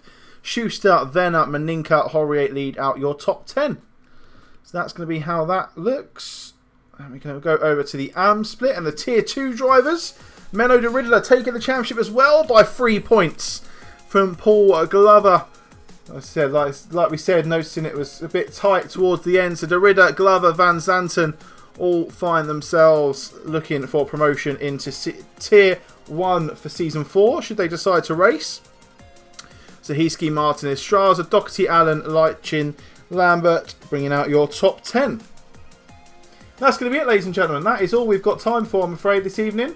I hope you enjoyed Season 3, the Championship Series 3. I hope you enjoy everything we put on for you. Like I said, if you're interested in signing up with us, head over to the Discord channel, get yourself signed up, and we'll be over there. The Championship, the season, words. It's been a long evening. The Championship Series number 4 sign-ups are now live in the Discord. You can find them in the announcements thread, and you'll be able to find yourself a little sign-up form that you can click on. There's already, I believe, let's have a look, 62 of you signed up already. We are at a limit of 150. So after one day, we were at 62. If you're new and never raced before in the Championship Series or with ACCSS, you need to get yourself signed up to an evaluation race. They're on Monday nights at 1900 UTC, and they're on Brands Hatch, and they're short 20-minute races, or 2 20-minute races, just so we can see what your racecraft's like, what your race pace is like, and get you placed in a relevant tier for Season 3. You have to take part in that, or we simply will not place you for this Championship Series 4. If you've got any questions, feel free to ask any of our staff or admin in the Discord. They've been a great help for me this season. One of them came up to me a while ago and said, you need to take a few things off your plate. Trust you guys, trust the staff a little bit more. And I'm so glad I did, because they do a hell of a good job in the background that you don't see. So make sure if you see a staff member and you ask for their help, make sure you say thank you when you finish. When they finish helping you, because they don't get a lot of that, and they're all volunteers at the end of the day, including myself. We all here. If it wasn't for them guys, we wouldn't have this sort of system. It's weird, because normally I thank Steve at this point. Oh, that's really weird. This is the first season we've not had to thank Steve, Gareth.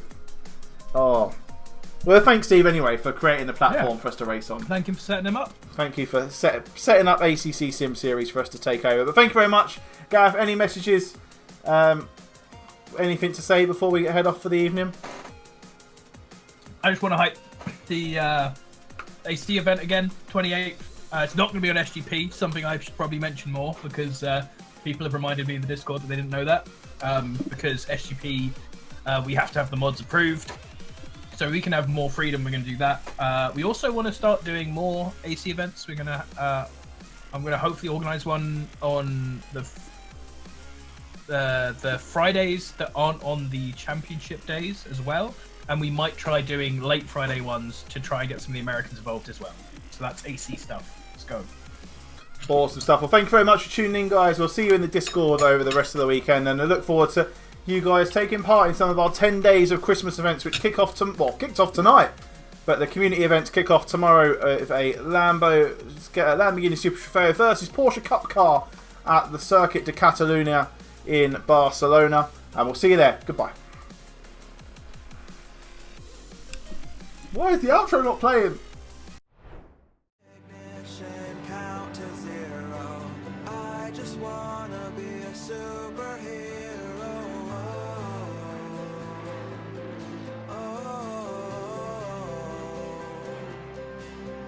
With fearless thoughts, emotions swirl.